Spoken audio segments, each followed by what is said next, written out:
Bueno, podemos comenzar. Bueno, buenos días a todos. Mi nombre es Adolfo Granados. Yo represento a Chupis Ortopédica en Costa Rica. Estamos muy contentos de que todos puedan estar acá y participar con nosotros. Les agradecemos mucho. Sí, de parte de Chupis Ortopédica, de ALPS y de ISPO Costa Rica, la verdad es que todos muy contentos. Hoy presentamos la charla de análisis biomecánico de la marcha del amputado. Nuestros exponentes de hoy van a ser primeramente la doctora Judith Chivatá. Ella es una médica especialista de medicina física y rehabilitación de la Universidad del Bosque en Bogotá, Colombia. Y es docente de órtesis y prótesis y tecnología asistiva en la Universidad del Bosque. Y Juan Chocchini es el representante de ALPS para toda América Latina. Les damos muchas gracias a los dos por estar aquí con nosotros. Muchas gracias, en serio. Antes de comenzar, vamos a pasar un pequeño video de parte de ISPO Costa Rica, así que les pongo aquí el video.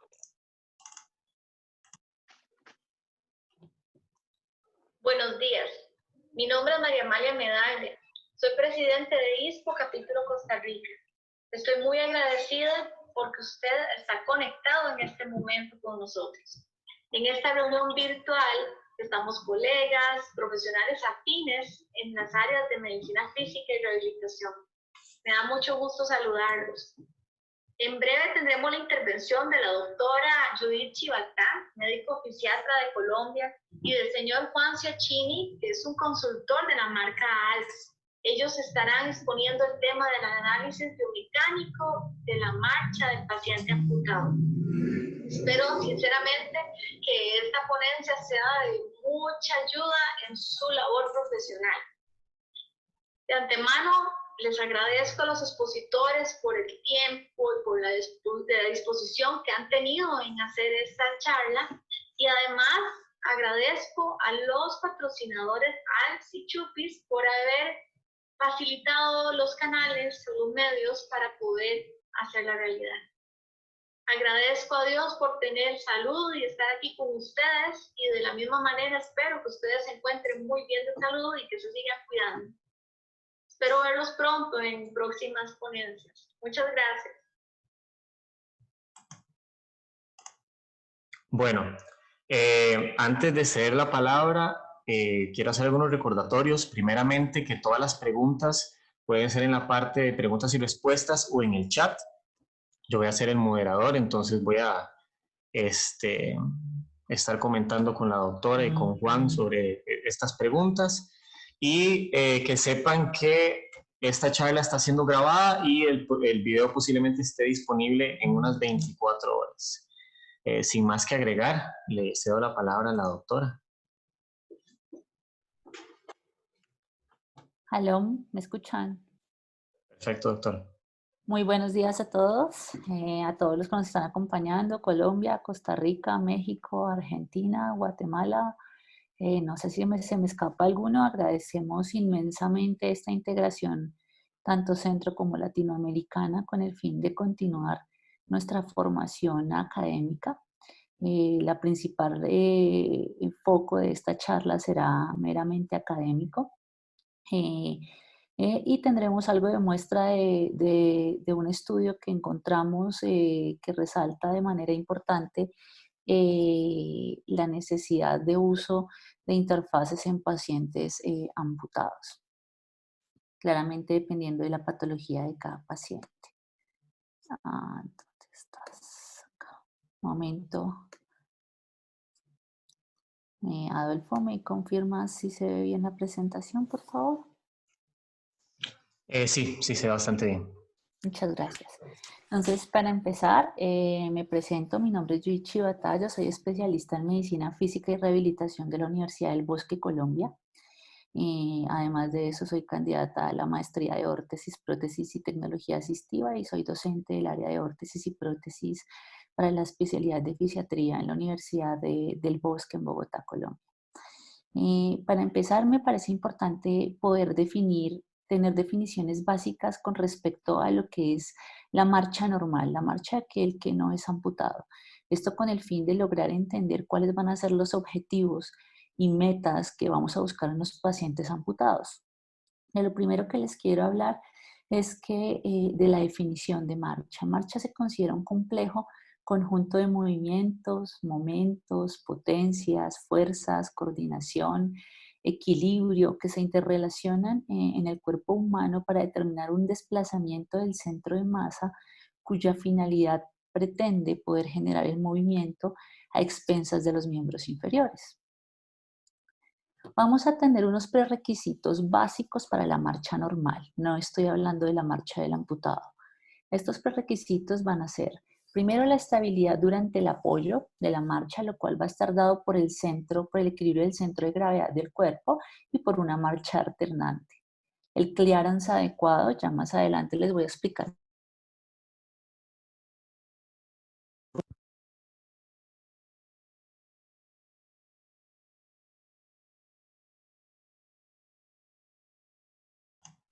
Ok, parece que a la doctora se le cortó la conexión.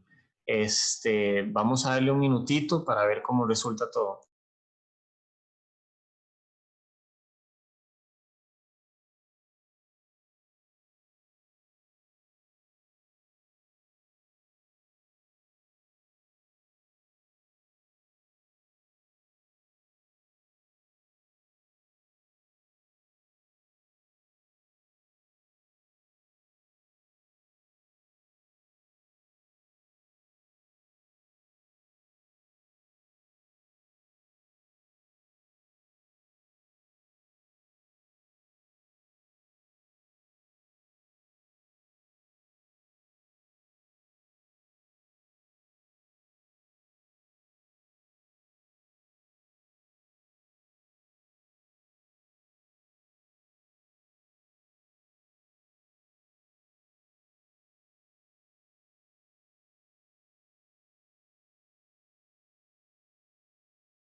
¿Aló?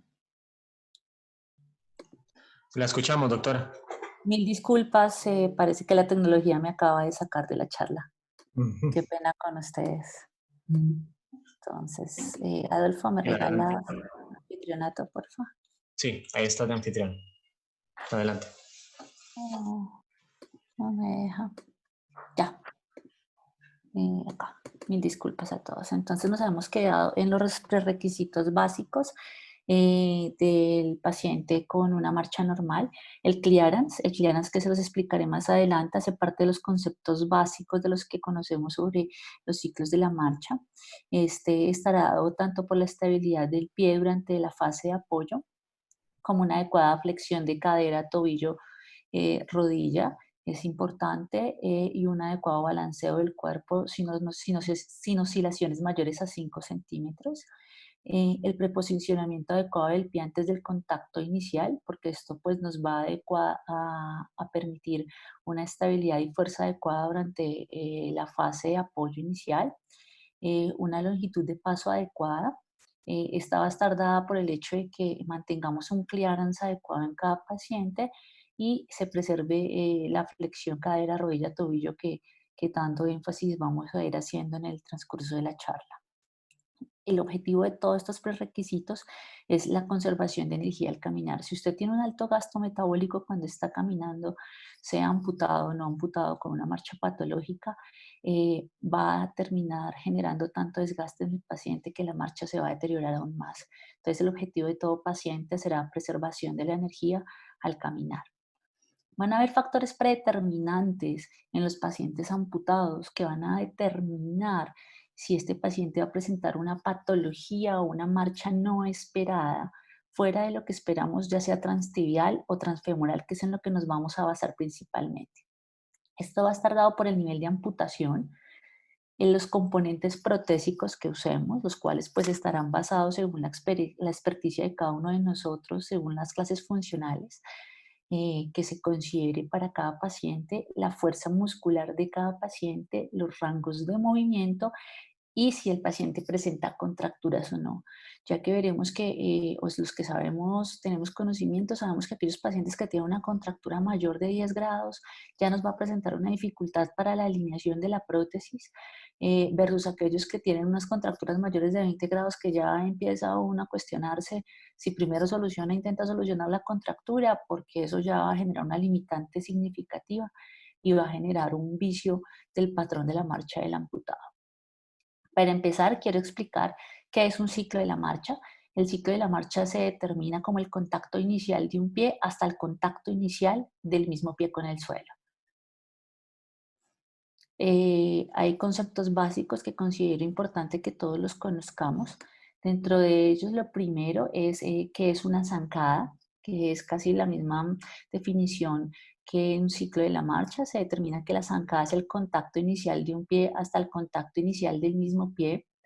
¿Qué es la longitud de un paso? Es el contacto inicial de un pie hasta el contacto inicial del pie contralateral, ¿sí? ¿Qué es la anchura de paso? Es la distancia que vamos a tener entre el centro del talón de un pie hasta el centro del talón del otro pie, cuyo rango normal o esperado mínimo va a ser entre 5 a 10 centímetros. ¿Qué es el ángulo de paso? El ángulo de paso está conformado, vamos a trazar una línea, que es la línea de progresión, de la línea de progresión de la marcha versus el eje longitudinal que tiene el pie, y eso nos va a permitir tener un espacio, que es esta flecha naranja, que es lo que nos va a dar el ángulo de paso, que se considera normal entre 10 a 15 grados aproximadamente. Ahí dejo los parámetros normales, que pues realmente en el caso ahorita no los vamos a analizar.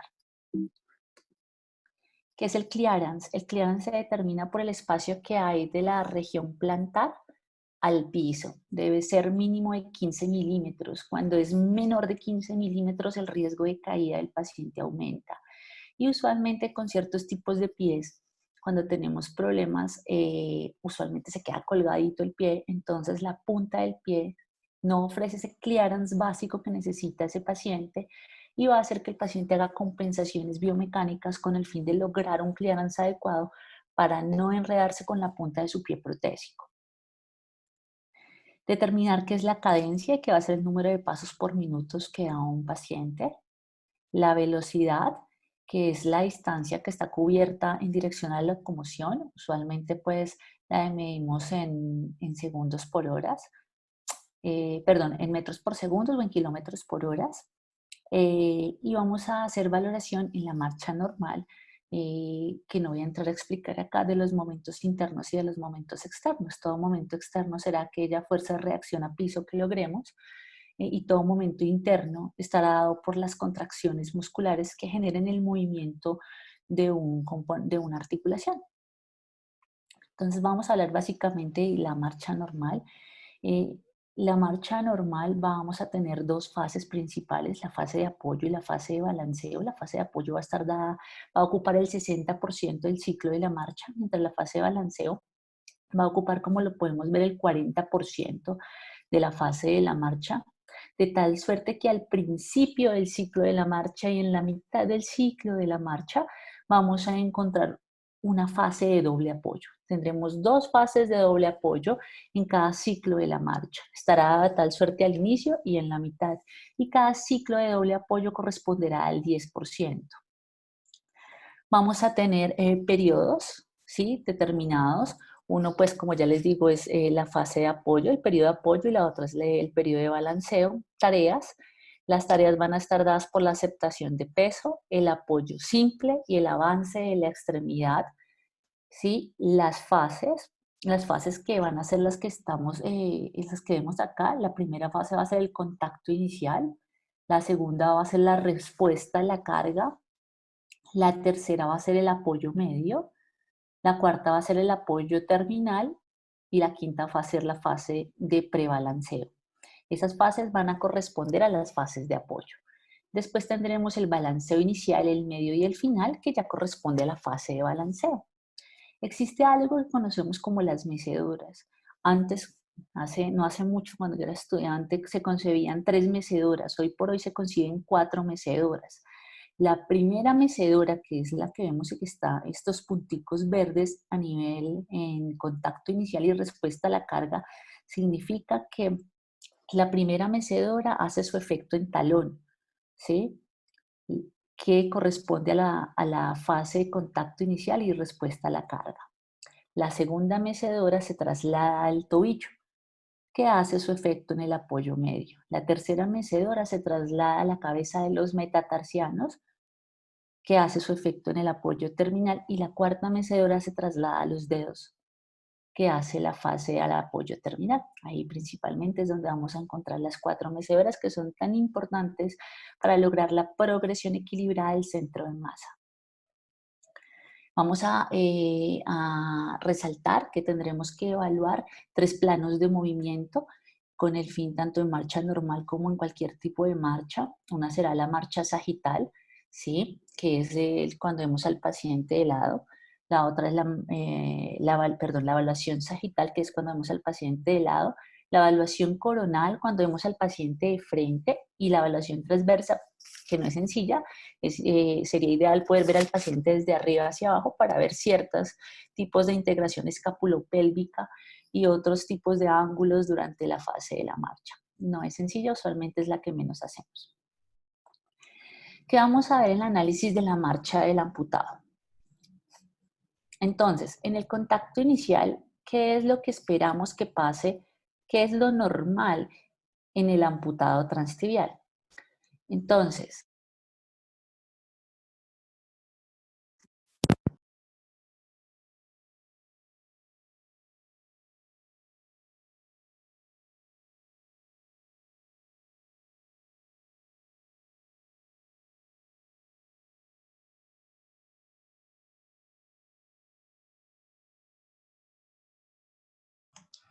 Bueno, perdonen todos, parece que estamos experimentando bastantes problemas con el Zoom de la doctora Chivatá.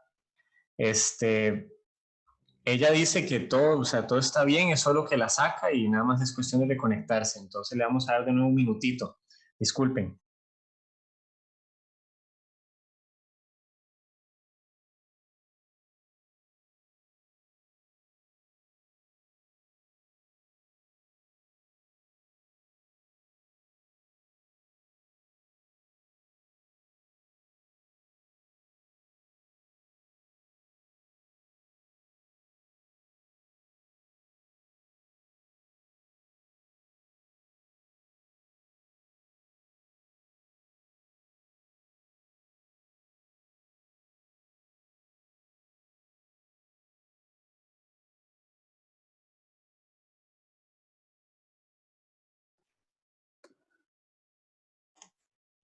mil Ahí la podemos disculpas. ver.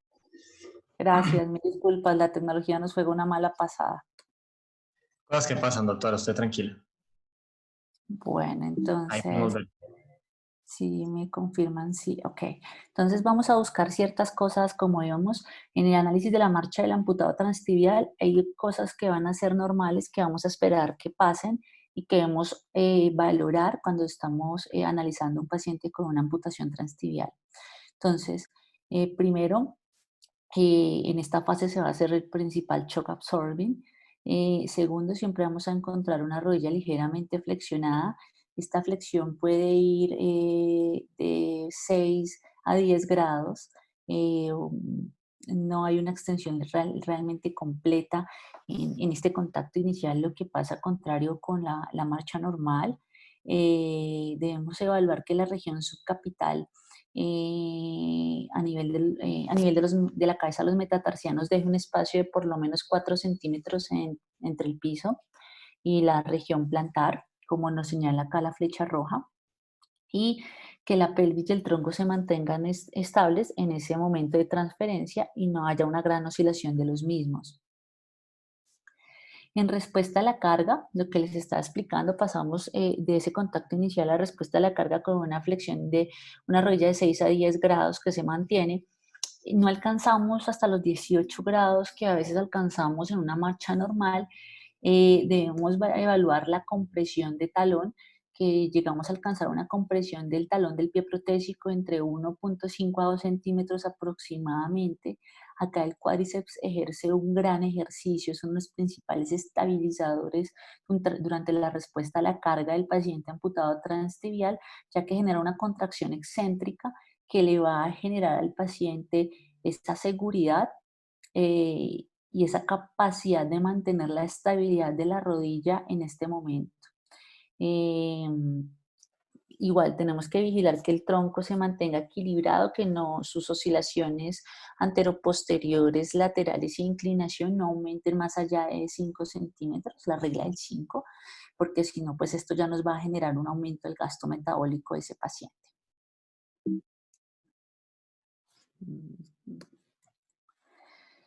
Bueno, en el apoyo, espérate que creo que se saltó una, sí, en el apoyo medio, voy a poner esta acá. En el apoyo medio, lo ideal es evaluarlo en una vista coronal, ¿sí? Que se va a observar acá. Ya vamos a ver la descarga del peso corporal del paciente sobre la prótesis. La cadera y el tronco se deben seguir manteniendo equilibrados y su oscilación debe ser menor a 2.5 centímetros. Se dice que se tolera hasta 5. Ya después de 5 el gasto metabólico es demasiado. Se debe evaluar la base de la marcha, el polígono de sustentación que debe ser menor a 5 centímetros, porque si es mayor a 5 centímetros significa que estamos teniendo un trastorno del equilibrio del paciente. El pilón debe estar idealmente perpendicular al piso en esta fase y el pie debe hacer contacto total, plantar con el piso.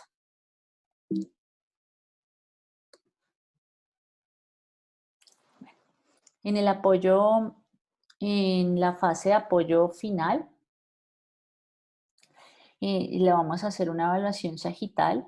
En esta evaluación vamos a ver la descarga, ya la parte final de la descarga de peso del paciente sobre la prótesis y se va a generar aumento de la carga. Ay, no, no, marica, no. Me sacó, aló, ¿me No, escuchan? todavía la escuchamos. Perdón. No, Tranquila. ya, perdón, mil excusas por la palabra, pero ya que me saque, muero otra vez, no sé qué pasa, no le estoy tocando nada al portátil. Ahí se le cerró nada más la presentación. Usted está como anfitriona, entonces no sé si será problemas con la computadora o algo. No sé, no, pero nunca me había pasado en los webinars. Ok, perdón, mil disculpas. Ok, miremos.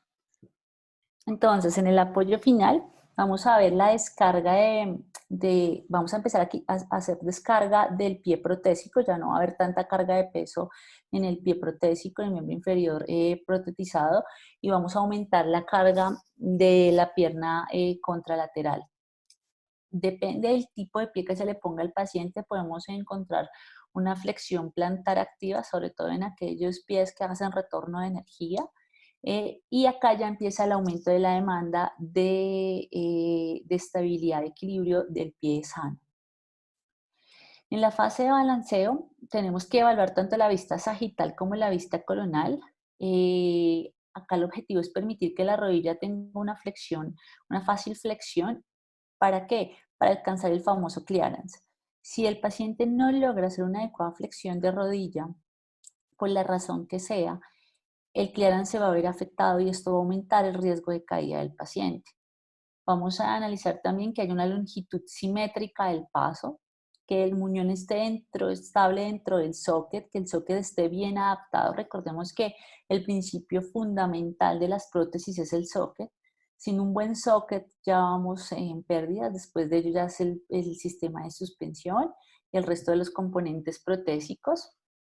Y en esta fase podemos analizar cómo se comporta y hace algo de progresión el pilón y el pie en la línea de progresión de la marcha. ¿Qué desviaciones vamos a encontrar? Lo que vimos anteriormente es como lo que usualmente debemos encontrar en un paciente amputado transtibial, ¿sí? Son como las cositas que uno le debe analizar para mirar que estén bien cuadradas. Después nos pasamos pues a los trastornos de la marcha del amputado transtibial. ¿Qué causas vamos a tener que genere que el amputado transtibial camine de una manera inadecuada? Lo primero, que el socket no esté ajustado, o el paciente se haya subido de peso, que pasa con bastante frecuencia, y el socket le esté quedando pequeño y haciendo una zona de presión, lo cual nos va a generar un muñón doloroso. Que el socket le quede grande al paciente y nos genere un gran pistoneo. Que la prótesis tenga algún defecto. Hay que revisar el pie, mirar si el pie está fracturado, si ya empezó el desgaste de los pies, si está bien alineado, ¿sí? Si el paciente tiene síndrome de miembro fantasma. Revisar también la historia clínica del paciente y mirar si el paciente recibió la rehabilitación pre-protésica y post-protésica, que es supremamente importante para mejorar la respuesta y el manejo de su prótesis. Y otra cosa con la que nos vamos a encontrar es cuando el paciente ya adquirió malos hábitos durante la marcha. Cuando tenemos un paciente amputado por primera vez, debemos evitar a toda costa que el paciente nos haga un vicio durante la marcha. Si el paciente llega a instaurar un vicio entre la marcha, después ya no lo vamos a poder corregir. Es algo muy difícil porque el paciente hace un engranaje neuronal y ya va a ser muy complejo, por más que le alineemos la prótesis, que el paciente logre una marcha casi normal. Esto nos va a generar problemas, el aumento del gasto metabólico, el disconfort y la limitación funcional del paciente. Bueno, entonces, en el contacto inicial, ¿con qué nos podemos encontrar? Entonces, en la primera imagen, arriba a la izquierda, pueden ver la alineación del pie con respecto al socket y al pilón tibial. Ahí lo ideal es esa alineación, que la línea de carga pase a nivel de la unión del tercio posterior con los 2 tercios anteriores del pie. Eso va a generar un brazo de palanca ideal para permitir que el pie haga su comportamiento biomecánico. Su comportamiento biomecánico también dependerá del tipo del pie del paciente. Pero ¿qué pasa? Cuando dejamos el socket demasiado atrás con respecto al pilón tibial y al pie, ese brazo de palanca aumenta. Cuando el brazo de palanca aumenta, lo que va a hacer es que cuando el paciente vaya al contacto inicial, a la respuesta a la carga, se genere una aceleración del centro de masa y esto termina en una hiperextensión de rodilla. Al terminar una hiperextensión de rodilla, vamos a ver un golpeteo o un palmoteo de la punta del pie. Y ahí ya vamos a encontrar el primer trastorno de la marcha del amputado transtibial. En la pirámide que tiene al lado derecho, lo que está en el centro son las metas. ¿Sí? ¿Qué metas busco yo en el contacto inicial? Lo primero es mantener la flexión de rodilla 5 a 10 grados. Lograr mantener una longitud de zancada simétrica, tanto del lado simétrica, que tanto el lado amputado como el lado no amputado tengan la misma longitud de paso. Eso es lo ideal. Y empecemos porque ¿qué nos puede ocasionar que se nos alteren estas dos metas y no las alcancemos? Primero, una flexión de rodilla no controlada, lo cual puede estar dado por un brazo de palanca muy largo o un brazo de palanca muy corto. El brazo de palanca largo estará dado cuando dejamos el socket muy posterior con respecto al pie. Y el brazo de palanca corto va a estar dado cuando dejemos el socket muy anterior con respecto al pie. Cuando dejamos el brazo de palanca largo, vamos a tener una hiperextensión de rodilla. Cuando dejamos el brazo de palanca corto, vamos a hacer que el paciente colapse en flexión. Entonces el paciente va a sentirse muy inseguro y siempre va a andar haciendo contacto inicial y desplazamiento en todo el talón para mantener la rodilla en hiperextensión con el fin de no colapsar en flexión. En respuesta a la carga, ¿cuáles van a ser mis objetivos? La flexión suave de la rodilla, que llegue aproximadamente hasta unos 20 grados ya al final.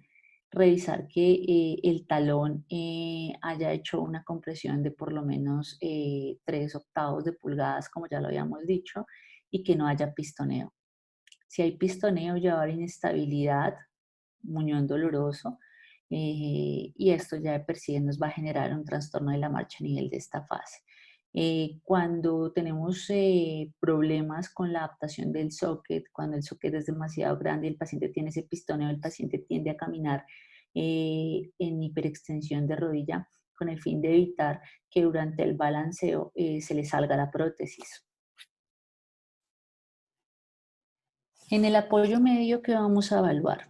¿Cuáles van a ser nuestras metas? Que el pilón esté vertical, que el socket esté desplazado o permitirle al socket que haya un desplazamiento de media pulgada en varo, porque recuerden que más o menos nosotros tenemos un varo de 10 grados durante la marcha normal, luego no es una extremidad absolutamente recta. Que haya un espacio entre 2 a 4 pulgadas entre el ancho del paso y que el paciente no haga una inclinación lateral. El paciente en esta fase de apoyo podemos encontrar que hace un drumping, ¿sí? Que es una caída porque la prótesis está algo corta, o puede llegar a ser un vaulting, que es cuando la prótesis queda algo alta y el paciente hace una compensación con la extremidad sana para lograr superar y evitar las presiones que le genera, las malas distribuciones de fuerza que le genera un socket con una prótesis alta. En el apoyo final y en el despegue, tenemos que revisar igual en la vista sagital cómo está alineado. Recuerden que si dejamos, como ya les decía, un brazo de palanca corto, como lo estamos viendo en este caso, el pie demasiado posterior con respecto al socket, lo que va a generar es un colapso en flexión. Entonces, esa inestabilidad va a hacer que el paciente predominantemente mantenga la rodilla en extensión para lograr la seguridad y no colapsar durante la marcha. ¿Cuáles van a ser los objetivos principales? Que el paciente logre un despegue sin problemas para lograr un clearance adecuado y que después de que haga el despegue del talón y el despegue de los dedos, la rodilla le permita la flexión adecuada, que el socket no le limite la flexión para que logre el avance de la extremidad. En el balanceo vamos a evaluar tanto, lo ideal es la vista sagital y la vista coronal. En la vista sagital lo que vamos a evaluar principalmente es pistoneo y latigazos. Perdón, pistoneo.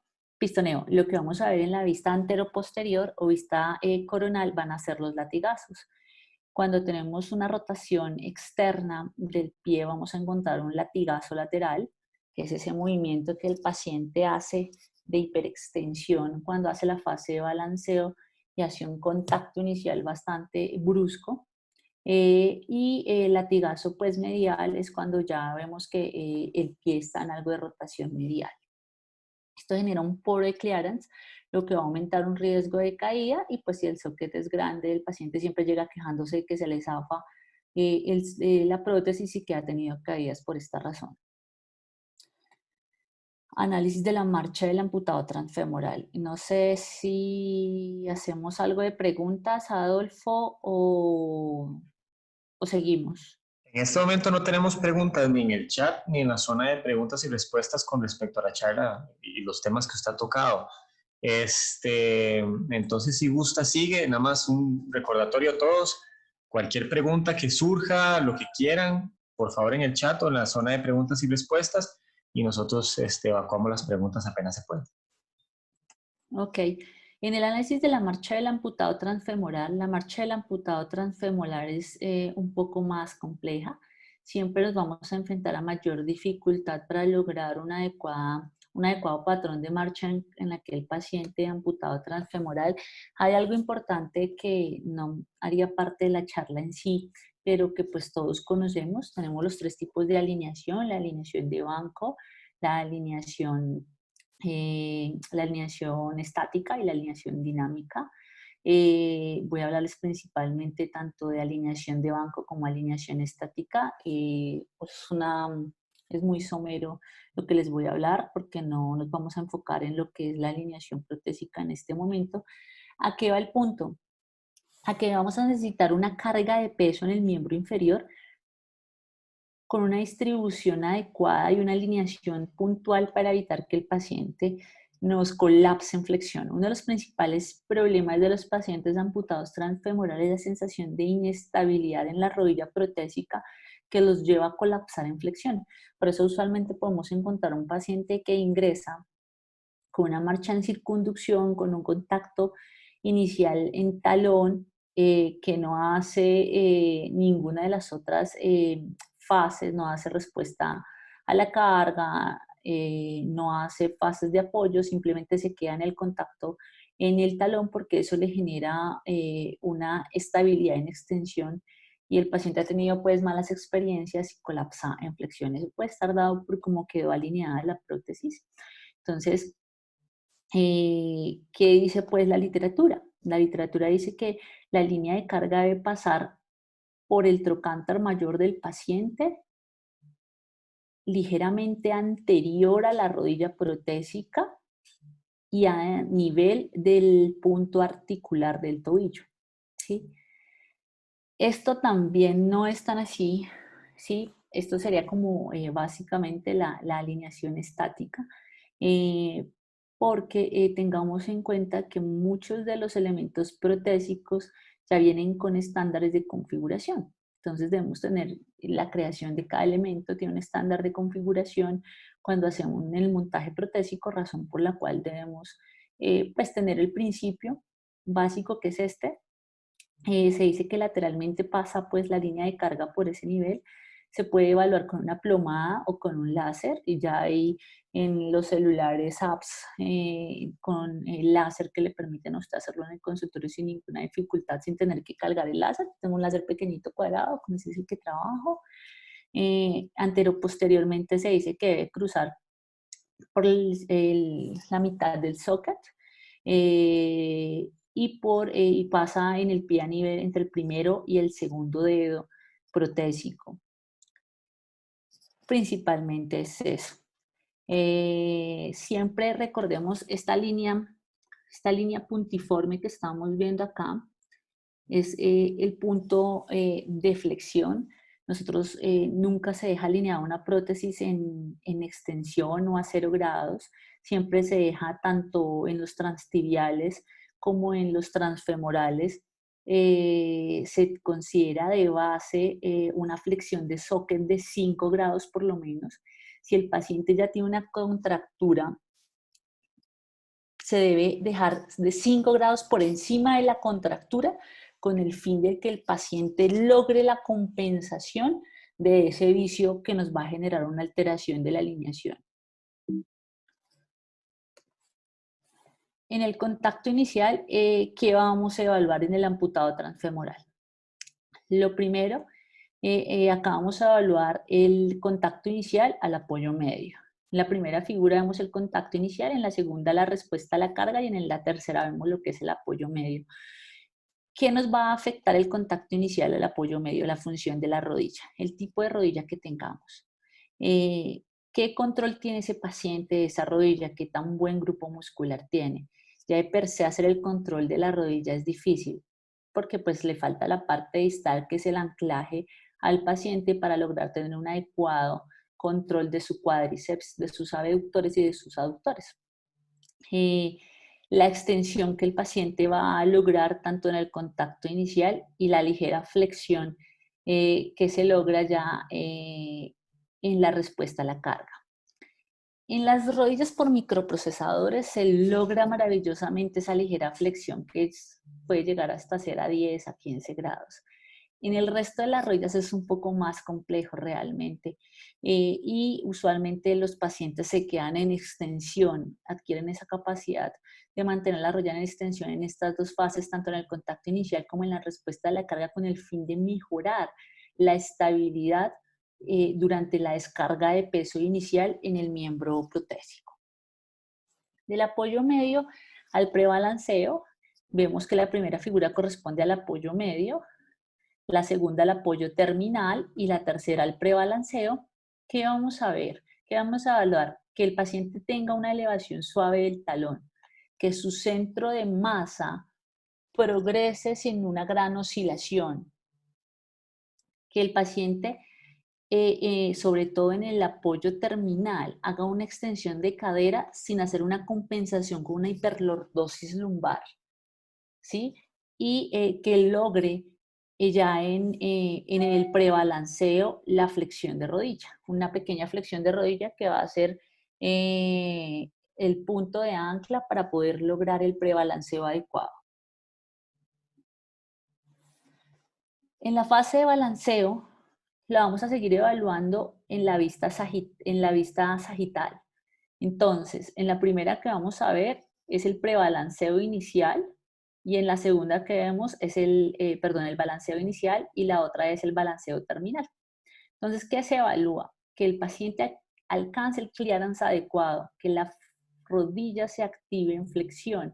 Muchos pacientes, cuando no hacen un contacto completo del pie protésico en la fase de apoyo, con un contacto inicial, una descarga de peso, ¿sí? Y un prebalanceo con la punta del pie, no logran activar la rodilla protésica, ¿sí? Por eso hay que entrenar tanto a los pacientes en todas las fases de la marcha, porque algunas rodillas se van a activar solamente cuando el paciente hace la fase de prebalanceo en el pie protésico. Es supremamente importante. Vamos a ver que el avance del pilón tibial y de la extremidad protésica sea suave, que no genere una gran oscilación. ¿Qué desviaciones vamos a encontrar en la marcha del amputado transfemoral? ¿Qué nos va a causar trastornos en la marcha del amputado transfemoral? Las principales dificultades que vamos a tener siempre en este tipo de amputados es que siempre, en la mayoría de los casos, tenemos tejidos redundantes, cicatrices invaginadas, vamos a encontrarnos pues con injertos de piel. Esto nos va a generar limitaciones para que el mecanismo de suspensión funcione adecuadamente y para que el paciente pues logre una buena adaptación tanto al socket como al mecanismo de suspensión, y ese ya tejido redundante per se nos va a generar un trastorno de la marcha. El brazo de palanca cortado del muñón y el brazo de palanca aumentado de las prótesis. Las prótesis van a tener un brazo de palanca mayor al del muñón.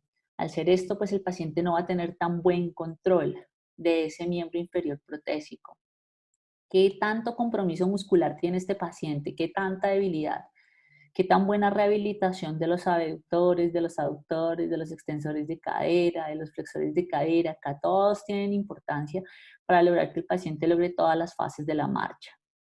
¿Y qué tanta inestabilidad de la rodilla presenta este paciente? Porque ahí es donde realmente vamos a empezar a tener muchos problemas.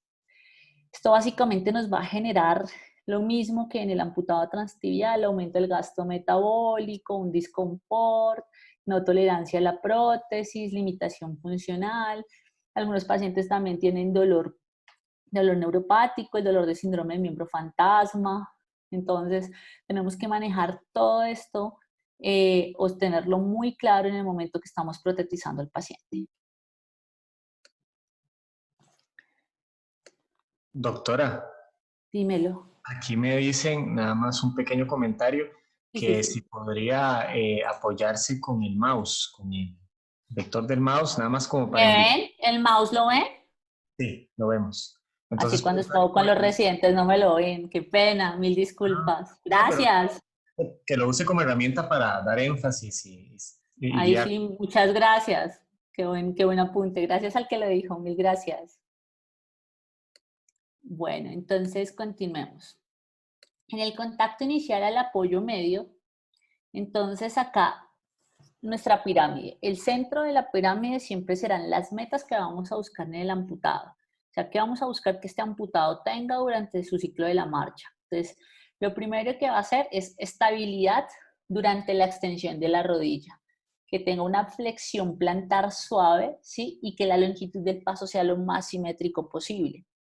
Volvemos al mismo tema de la alineación, ¿sí? Si yo dejo la línea de carga, ¿sí? Muy anterior, esto me va a generar una fuerza de reacción a piso con un momento extensor forzado de esa rodilla. Debemos dejarla ligeramente anterior al centro de eje de la rodilla o cercana pero nunca posterior. Si dejamos el eje de carga, ¿sí?, por detrás de la rodilla protésica, el paciente siempre va a colapsar en flexión, lo que va a hacer que el paciente siempre tenga una marcha en circunducción, ¿sí?, y nunca active la rodilla en flexión durante la fase de balanceo, porque el paciente realmente va a colapsar en flexión cuando haga el contacto inicial. Y eso va a hacer que el paciente caiga. Después de la segunda caída no la vuelve a activar. El susto y el totazo es bastante fuerte, ¿sí? ¿Qué tenemos que tener en cuenta acá también? La flexión del socket. La flexión del socket, entonces, en el amputado transtibial es de 5 a 10 graditos de flexión de socket. En el transfemoral es lo mismo. Recordemos que dejamos 5 grados por encima cuando tenemos una contractura. Es decir, si tengo una contractura de cadera de 10 grados, dejo una flexión de socket de 15 grados. ¿Con qué fin? Con el fin de poder darle al paciente la capacidad de hacer algo mayor de flexión de cadera para un mejor contacto inicial y evitar que el paciente colapse en flexión o mantenga la rodilla en demasiada extensión. Acá lo más importante siempre va a ser la línea de carga, por donde pase. Debemos evitar a toda costa que pase por detrás de la rodilla, porque ese va a ser el problema de los pacientes que se están quejando de que es que yo siento inestabilidad en la rodilla y yo me caigo a repetición. Eso lo podemos ajustar principalmente con el app que les digo, el láser, o tener un láser en el consultorio, pedirle ayuda, recordemos que somos un equipo de trabajo, pedirle ayuda al técnico que nos está entregando la prótesis, pero debemos tener mucho cuidado con eso. Otra cosa que debemos tener cuidado es el tipo de pie que le ponemos al paciente. Cuando ponemos pies con talones demasiado rígidos, eso va a obligar que el paciente haga un colapso en flexión de la rodilla. Entonces, mirar si el tipo, primero cuando entregamos pies en fibra de carbono, los pies de las mayorías de las marcas más reconocidas, cuyas no las voy a mencionar acá, vienen por categorías. La categoría corresponde a que si el paciente pesa tanto, al paciente le corresponde tal categoría de pie. No es lo mismo el paciente que pesa 60 kilos, al paciente que pesa 70 kilos, al que pesa 80 kilos. Usualmente tendemos a dejar una categoría por encima, ¿sí? Pero si le entregan 2 o 3 o 4 categorías, a pesar de que el pie sea un pie en fibra de carbono, que hace un buen retorno de energía, va a tener un talón rígido y eso va a hacer que el paciente colapse en flexión. Entonces debemos tener cuidado con ese tema. Cuando ya tenemos contracturas severas de cadera, pues obligatoriamente si tenemos una contractura de cadera, el paciente va a tener una inestabilidad en flexión. Entonces debemos contemplarlas antes de hacer la configuración de la prótesis para determinar cuál es la mejor rodilla para este paciente.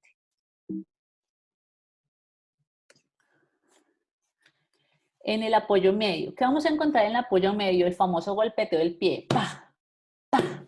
Ese golpeteo del pie está dado porque usualmente el brazo de palanca es demasiado corto y tiene poca resistencia del pie a la flexión plantar. Entonces el paciente, por más que intente controlar el movimiento, si el pilón quedó demasiado adelante con respecto al pie, pues nos va a dejar un brazo de palanca corto, lo cual va a generar ese golpeteo y pues esto le va a generar pues primero un disconfort al paciente y una transmisión, un shock absorbing muy alto en cadera, lo que nos va a desencadenar una artrosis anticipada en este paciente. Además de que el paciente va a sentir inestabilidad y tendencia al colapso en flexión, por lo que se va a obligar a llevar la rodilla protésica en hiperextensión para lograr mantener el equilibrio. En esta fase también debemos analizar la rotación externa del pie. ¿Listo? Recordemos que la rotación debe ser de unos 10 a 15 grados del pie protésico. Estamos hablando de lo básico, de lo que usualmente hacemos, pero recordemos que cada paciente tiene una alineación dinámica, entonces siempre debemos usar el contralateral si tiene un contralateral para lograr el mayor equilibrio posible.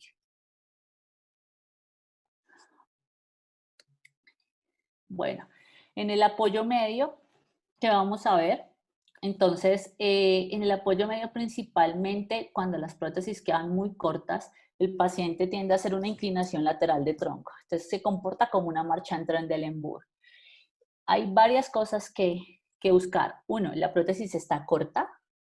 Dos, la pared lateral del socket no está haciendo la aducción adecuada. Cuando los técnicos elaboran la pared lateral de los sockets, usualmente tiene que estar en tendencia a la aducción para lograr el control pues femoral. Si esto no se logra, vamos a tener este problema durante la marcha. O la pared medial que va en la región inguinal está demasiado alta y le está haciendo tal zona de presión al paciente que el paciente lo que hace es una inclinación para evitar la descarga de peso en ese punto. Siempre también hay que revisar pues, si el paciente tiene problemas de equilibrio clínicamente. Si el muñón es demasiado corto, es inevitable que el paciente nos haga este movimiento.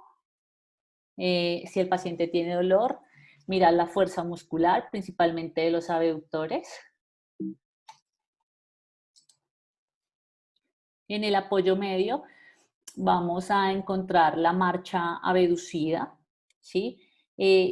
Debemos mirar siempre que el pilón esté vertical, que la prótesis no esté larga. Como revisamos esto, recordemos que cuando el paciente se coloca la prótesis, revisamos primero la prótesis, que el paciente calce la prótesis.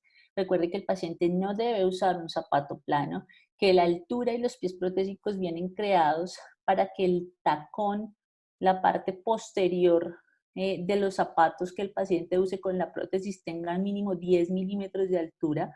Esos son requisitos sine qua non de los pies protésicos, ¿sí?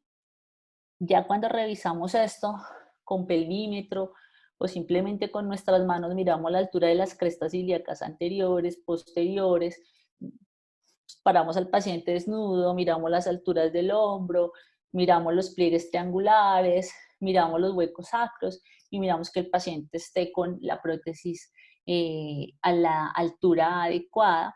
Hay que revisar la pared medial del socket, siempre hay que, cuando el paciente está haciendo, le pedimos al paciente que haga descarga de peso, metemos la mano en la región inguinal y tenemos que revisar que no le esté haciendo una zona de presión a este nivel.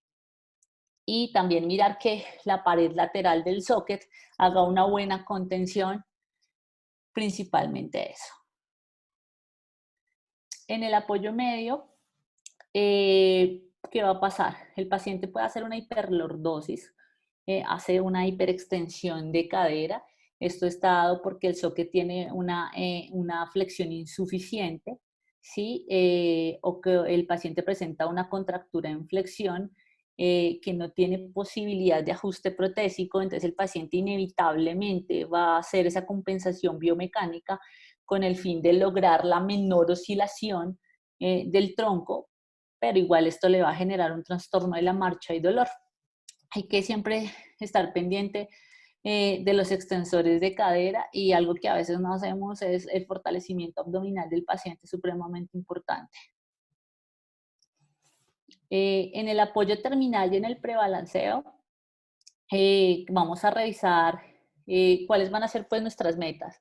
Que el centro de gravedad siempre tenga una suave progresión, que la longitud del paso sea lo más simétrica que podamos, que el paciente haga una adecuada elevación del talón, ¿sí? Y una adecuada flexión suave, tanto de cadera a rodilla, para poder alcanzar la fase de prebalanceo, para tener un clearance adecuado. En este tenemos que tener cuidado de que la prótesis no esté corta para que el paciente no haga una caída abrupta de la pelvis. Y podemos encontrarnos con una flexión tardía de la rodilla. La flexión tardía de la rodilla, ¿qué es?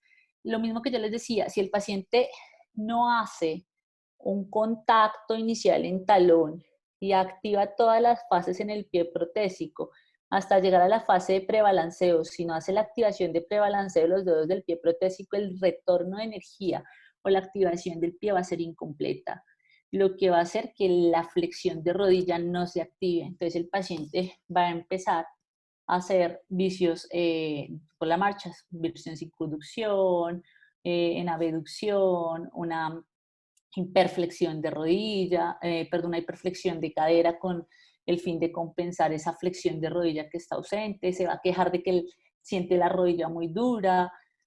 Hay que mirar opciones, mirar si la flexión de la rodilla se puede ajustar, ¿sí? Entrenar al paciente en que haga toda la fase completa con el pie protésico, mirar si necesita una ayuda técnica externa tipo bastón o algo para que esto le genere una mayor seguridad inicialmente para lograr que el paciente no quede con un vicio de la marcha del amputado. Y acá hay algo que usualmente siempre vemos que es lo más frecuente, que es lo que vemos en la vista coronal, que es la marcha en circunducción o el vaulting en aquellas prótesis demasiado largas. Cuando las prótesis son demasiado largas, usualmente el paciente hace este tipo de compensaciones con el fin de lograr un clearance y lograr la progresión del centro de masa. Y ya casi vamos a acabar. Y los latigazos. El latigazo usualmente es cuando el paciente está en esa fase de balanceo y usted siente que la rodilla hace ese ta, ta. El paciente, hay varias razones por las que hace esto. Tiene miedo a la inestabilidad de rodilla, ha tenido malas experiencias y piensa que cuando haga contacto inicial va a colapsar en flexión, o el socket le queda grande, o el socket está haciendo movimientos rotacionales durante la fase de balanceo. Tenemos que revisar eso.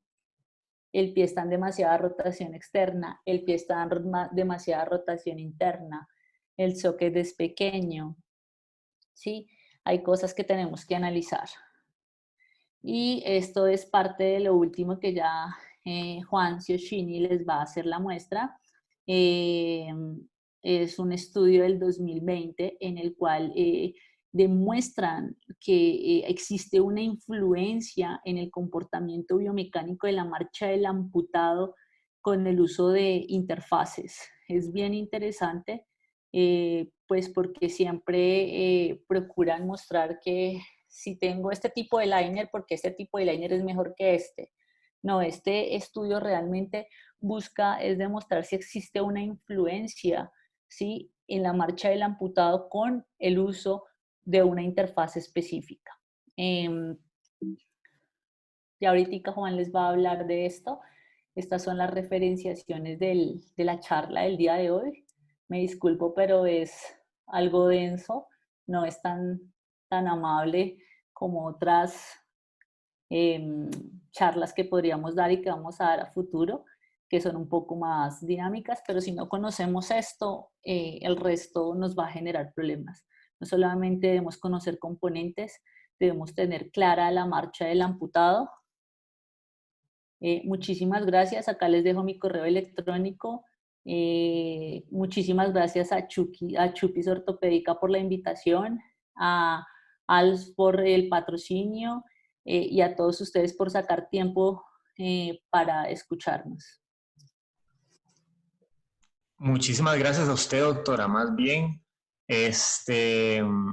muy buena la charla, muy bonita. Aquí tenemos algunas preguntas. No sé si tomamos unos minutitos. Sí, siempre hay minuticos para todo. Me dicen. Una de las preguntas que tenemos acá dice, el centro de Mira, masa... no se vayan a poner corchadores, no se vayan a poner corchadores. Miremos. A ver, Bien. dice, el Dímelo, centro dímelo. de masa de los amputados transtibiales sufre una desviación significativa. ¿Dónde está situado con respecto al centro de masa previo a la amputación?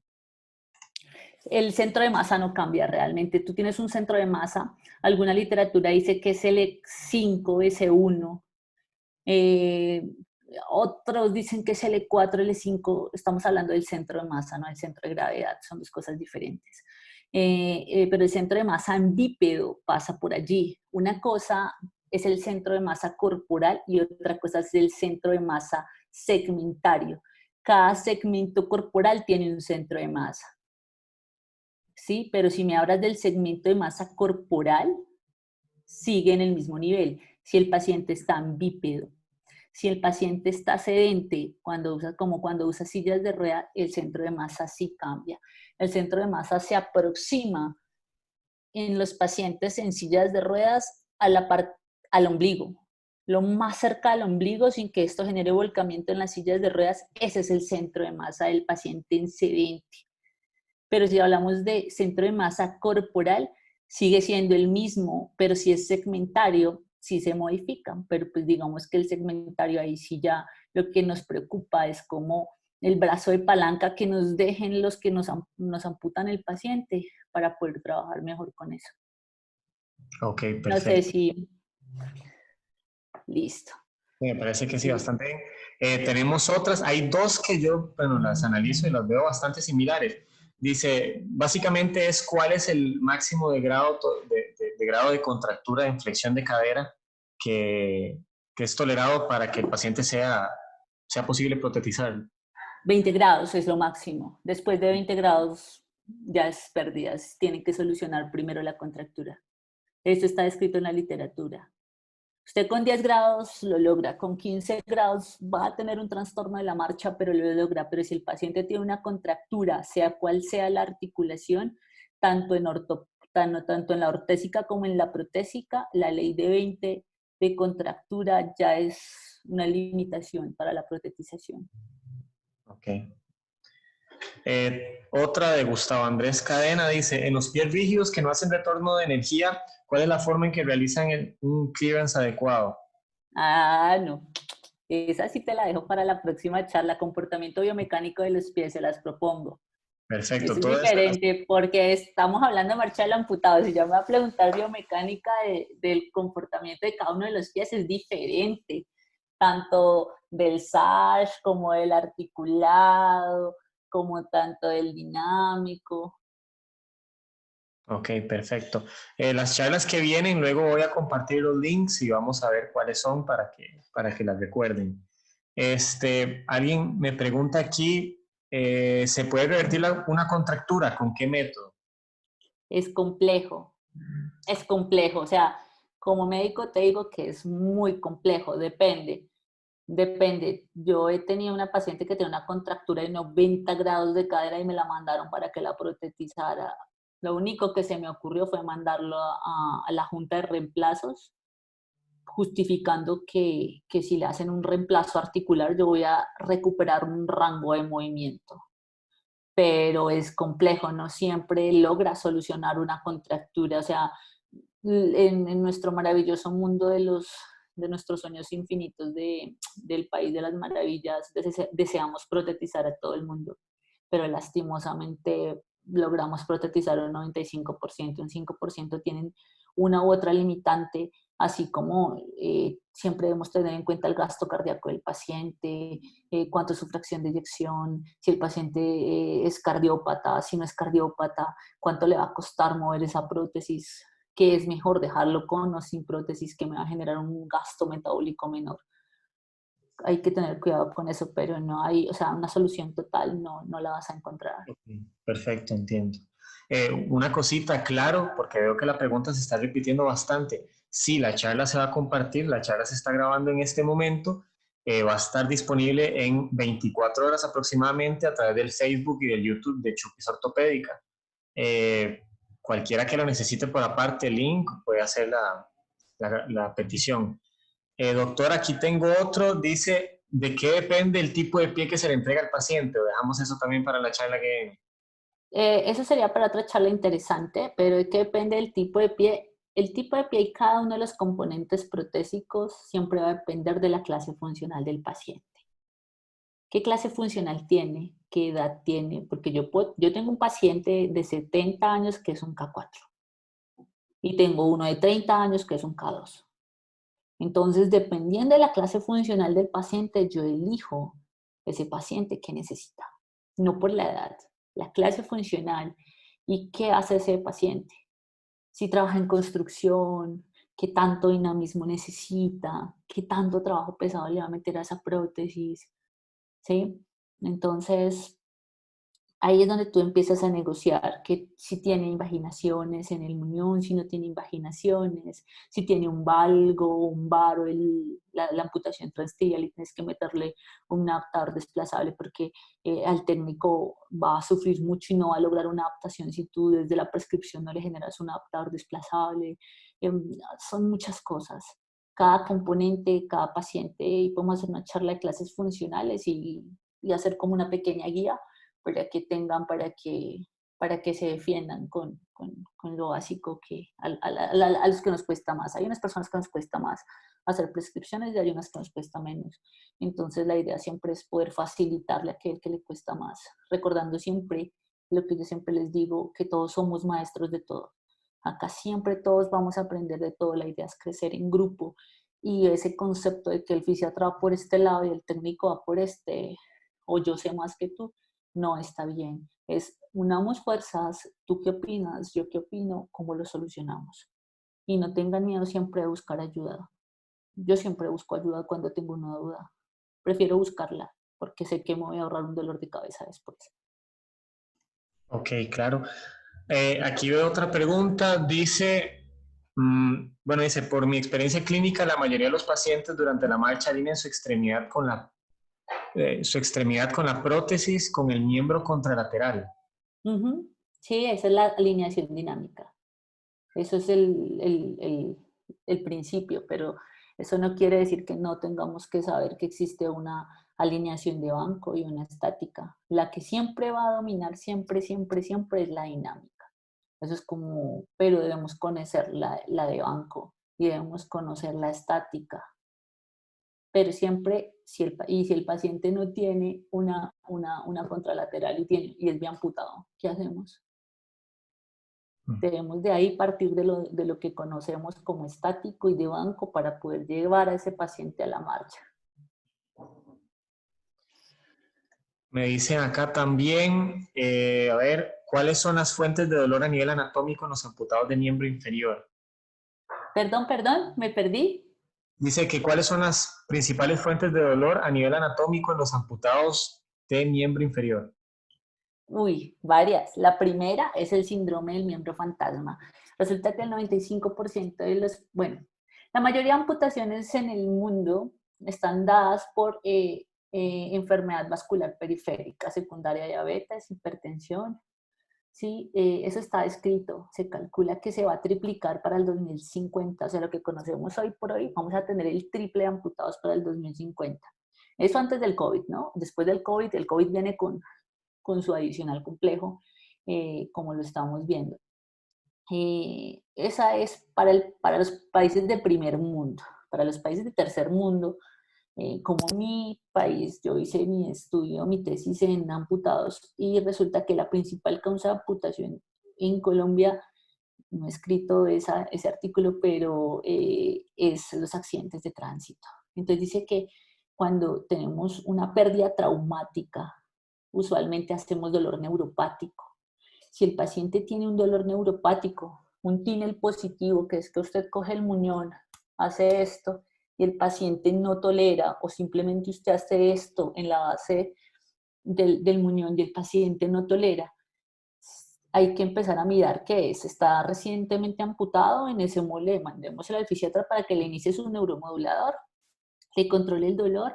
Si ya es un amputado anterior, ¿qué está pasando? O es un neuroma, o el socket le queda grande y está haciendo una distribución inadecuada de las fuerzas dentro del socket, y está haciendo una descarga distal donde no está creado para hacer una descarga distal. Recordemos que las amputaciones transtibiales y transfemorales no fueron creadas para hacer descarga distal, ¿sí? El socket le queda demasiado pequeño, o de pronto este paciente tiene un compromiso vascular y además le pusimos vacío y eso me está generando algo de isquemia y eso me está generando dolor. Son muchas cosas. Hay que mirar pero pues son como las causas más frecuentes que yo he visto. Ok, doctora, muchas gracias. Veo una pregunta por acá que dice qué tipo de sistema de suspensión es mejor para el amputado transfemoral, pero les recuerdo que el 29 de agosto tenemos una charla que se llama Mecanismos de Suspensión e Interfaces. Ese día Entonces, vas a tener la respuesta. correcto, dejémoslo para entonces. Y acá tengo una que dice, ¿cómo podemos mejorar la extensión de cadera en los pacientes con una alineación dinámica? Ya que por experiencia la mayoría de pacientes con amputación transfemoral no logran extender el miembro amputado durante la marcha. Otra vez, extensión amputado transfemoral para mejorar la extensión dinámica de la cadera. Correcto. Oh, es complejo. hay que reducir la flexión de socket al máximo que se pueda, así que esto comprometa la estabilidad de la rodilla. O sea, que no podemos llevar la rodilla tampoco a demasiada alineación porque esto va a hacer que la rodilla se comporte como demasiado rígida. El paciente no va a lograr flexionarla en la fase de balanceo. Es algo complejo. Lo primero que yo siempre digo es, si es un amputado que les llega por primera vez, hagamos el mayor esfuerzo posible por rehabilitarlo, porque reciba un buen programa de rehabilitación, un buen entrenamiento protésico, preprotésico, protésico y posprotésico. Pero si el paciente ya te quedó con ese vicio, es muy complejo. Yo nunca he logrado corregir un vicio cuando ya llevan tantos años. Ok, perfecto. Y a ver, es que esto me tira preguntas medio, no me las tira en orden de aparición, entonces tengo que pescarlas. Acá veo una, Manuel Puebla, ¿cuál es la medida más común del talón o tacón del zapato? Debería ser 10 milímetros, Manuel. Para eso están creadas los pies protésicos a manera mundial, es como una base fundamental desde un SASH, ¿sí? Excepto que tú ya pidas un pie que te ajuste a altura de tacón, que son totalmente diferentes, y no voy a hablar de marcas acá. Podemos hablar un día de solo pies, pero lo ideal, lo mínimo son 10 milímetros. Si el paciente tiene muchos zapatos planos, pues entonces que se manda a hacer una plantillita de 10 milímetros y la metan en el zapato para que no altere el comportamiento biomecánico del pie. ¿Ves alguna otra, Adolfo? En eso estoy, a ver. Acá tengo una. La prótesis siempre, no sé si, bueno. La prótesis siempre debe tender a tener el mínimo paso posible. O hay un límite de peso posible, perdón, hay un límite de peso mínimo y máximo. Hay unos límites de peso máximo. Entonces, yo tengo pacientes de 60 kilos, pido componentes básicos, ¿sí? Pero tengo un paciente que mide 2 metros y pesa 130 kilos. Entonces, ya ahí tengo que pensar que la rodilla y el estrasfemoral, que la rodilla sea una rodilla que haya sido creada para tolerarme 130 kilos de descarga de peso, porque sin el hidráulico esa rodilla se va a reventar a los 2 meses. Hice la prescripción puntual que me tolerara eso, le pusieron una rodilla menor, yo le dije al técnico, bueno, si se daña tú verás, o sea, tú me cuentas. Efectivamente la rodilla me sacó la mano porque no fue creada para eso y pues tuvieron que cambiar la rodilla. Pero entonces simplemente tú no te enredas mucho, simplemente pides que tu paciente pesa tanto y le pides que le pongan esto. Si es un paciente muy, muy dinámico, entonces siempre el pilón lo dejo en aluminio y los adaptadores los dejo en acero para que me aguanten un poquito más cuando son pacientes muy pesados y muy activos para que no se revienten tan temprano, para que no se rompan, perdón. ¿Qué más ves por ahí? Perdón, me ahogué con mi saliva, perdón. Nada más una que dice que se debe hacer cuando existe una discrepancia de longitud en la extremidad contralateral. ¿Cuál sería la compensación? Discrepancia de longitud. Sí, no debería, ¿eh? O sea, si tengo un amputado, lo que tengo que hacer es que esa prótesis me la ajusten de tal manera que concuerde con la otra extremidad. Tal vez lo entiendo por el hecho de que la prótesis le quedó muy larga. Igual que pasa con el peso, las rodillas vienen por una longitud. Entonces, si usted tiene un amputado transfemoral largo o un desarticulado de rodilla de pelo, una rodilla para desarticulado y garantizar que esa rodilla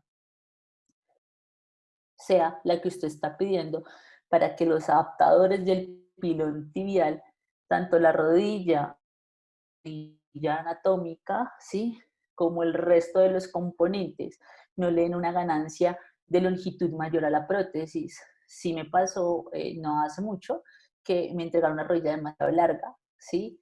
Y tocó cambiarle, fue un adaptador específico que hacía la conexión del pilón con el pie, porque la quilla del pie era muy en C, muy alta.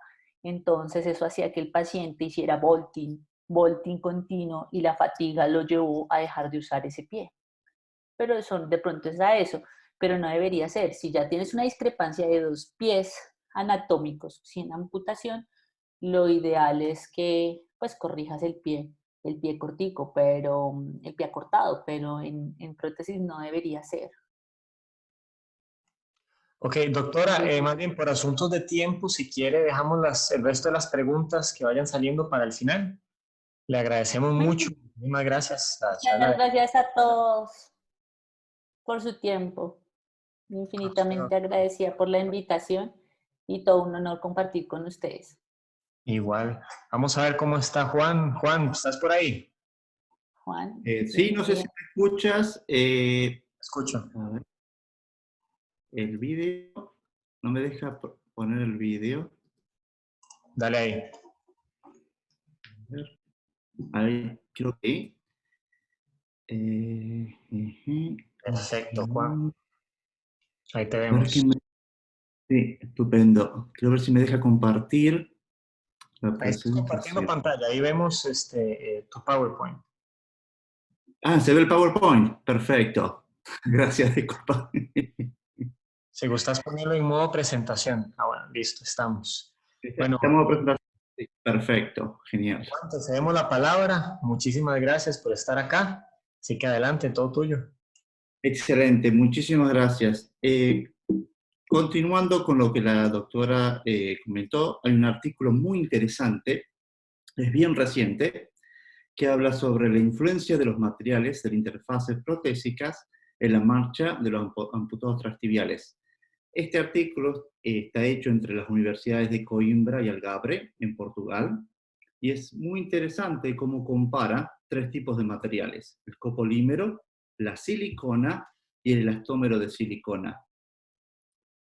A ver. El artículo da para hacer un muy buen análisis. Yo lo que he hecho es más o menos sacar la conclusión y los principales puntos de él. Ahí podemos ver los tres tipos de materiales: el copolímero, la silicona, el elastómero de silicona. Es bien interesante que comenta que en cuanto al copolímero y el elastómero de silicona, tiene una distribución de carga más simétrica. Eso, como comentaba la doctora, es muy importante, la marcha entre la pierna sana y la pierna ortopédica. Y con estos materiales no hay un problema significativo. Otra cuestión que da un gran puntaje para los usuarios es un significante menor gasto de energía, sobre todo cuando estamos teniendo en cuenta amputados de baja actividad. Y la percepción de todos los usuarios fue de estabilidad y confort. En cuanto a la silicona, algo que se lo entendió como muy positivo es el valor de la conductividad térmica. Sobre todo, esto está hecho este estudio fue hecho en España, ya que tienen altas temperaturas. Eso fue algo sumamente positivo. Pero la distribución de la carga se la dio como menos simétrica. Y además, todos los usuarios los vieron como un material mucho más doloroso e incómodo. De las tres opciones fue la que peor ranking tuvo, y además, según los investigadores, no recomendarían este tipo de material para el uso diario, sí para algún tipo de actividad o parte del día. Sin embargo, los resultados del elastómero de silicona han sido altamente positivos, con una distribución de carga más simétrica entre la pierna sana y la pierna ortopédica. Algo que resaltó mucho es la máxima capacidad de disipación de la energía y la humedad. Y esto es también una característica típica del silicona, muy positiva: una mejor sensación y sensibilidad a las distintas temperaturas, sobre todo altas temperaturas. Esto nos da como algunas ideas del primer estudio que compara tres tipos de materiales y cómo les afecta a los usuarios. Muy interesante. Siguiendo, aquí, voy a dar como una breve visión de los distintos materiales de ALPS, y después también una síntesis de las prescripciones y cómo utilizar distintos materiales y además distintos tipos de liners según el tipo de actividad y las características del paciente y además el nivel de actividad. Una de las características principales de los liners de ALF es que son sumamente confortables. Esto le da la facilidad de estirarse. Al ser tan estirables, no genera ninguna limitación en el flujo sanguíneo y es muy cómodo en la reacción del muñón y la piel. Da una versatilidad extrema, por esto cómo se ajusta naturalmente en la forma del muñón. Es de uso universal, se puede usar para todo tipo de pacientes, tanto con pacientes diabéticos, pacientes geriátricos, pacientes con problemas de piel, cicatrices, y también con pacientes de un nivel de actividad un poco mayor. Y una característica también muy interesante de los gels es que reduce las fuerzas de deslizamiento o de fricción. Eso es algo importante. Como dijimos, resumiéndolo, este tipo de gel da una gran libertad de movimiento con un contacto total con la piel y no restringe el flujo sanguíneo. Genera una suspensión fácil y segura, es sumamente confortable y da una durabilidad extendida. Eso tiene que ver con el material que está diseñado de una forma especial y tiene una alta resistencia al calor, sobre todo como es producido. Por eso es que es muy difícil de romperlo. Si uno lo corta, voy a mostrar la diferencia.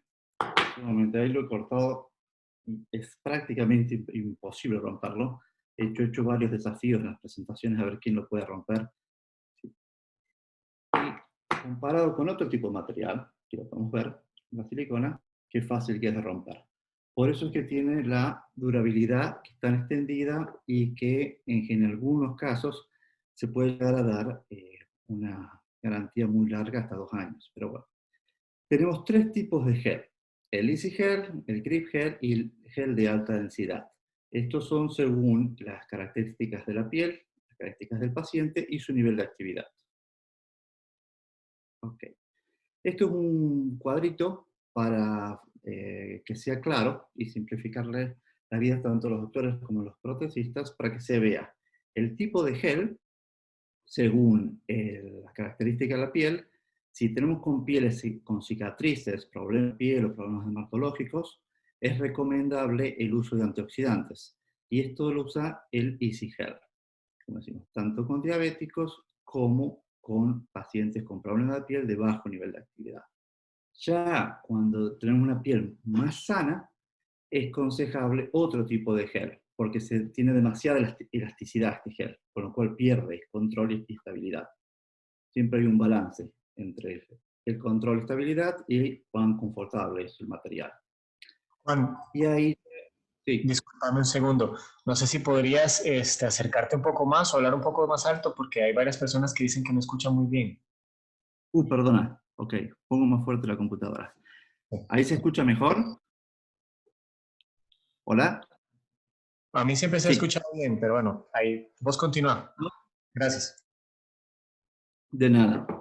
Ok, el punto principal aquí es, el gel tiene una incidencia muy importante, el tipo de gel, con qué tipo de pacientes hay que utilizarlo. Por ejemplo, si tenemos un paciente diabético con cicatrices o con problemas dermatológicos en la piel, es recomendable un gel como un antioxidante, por ejemplo el Easy Gel, que tenga una altísima flexibilidad, pero y lo que lo hace sumamente cómodo. Eso también es una limitante, porque si muchas veces, las pocas veces que alguien me ha dicho, bueno, no me ha resultado esto, entonces, porque a ver, ¿con qué paciente lo utilizas? Ok.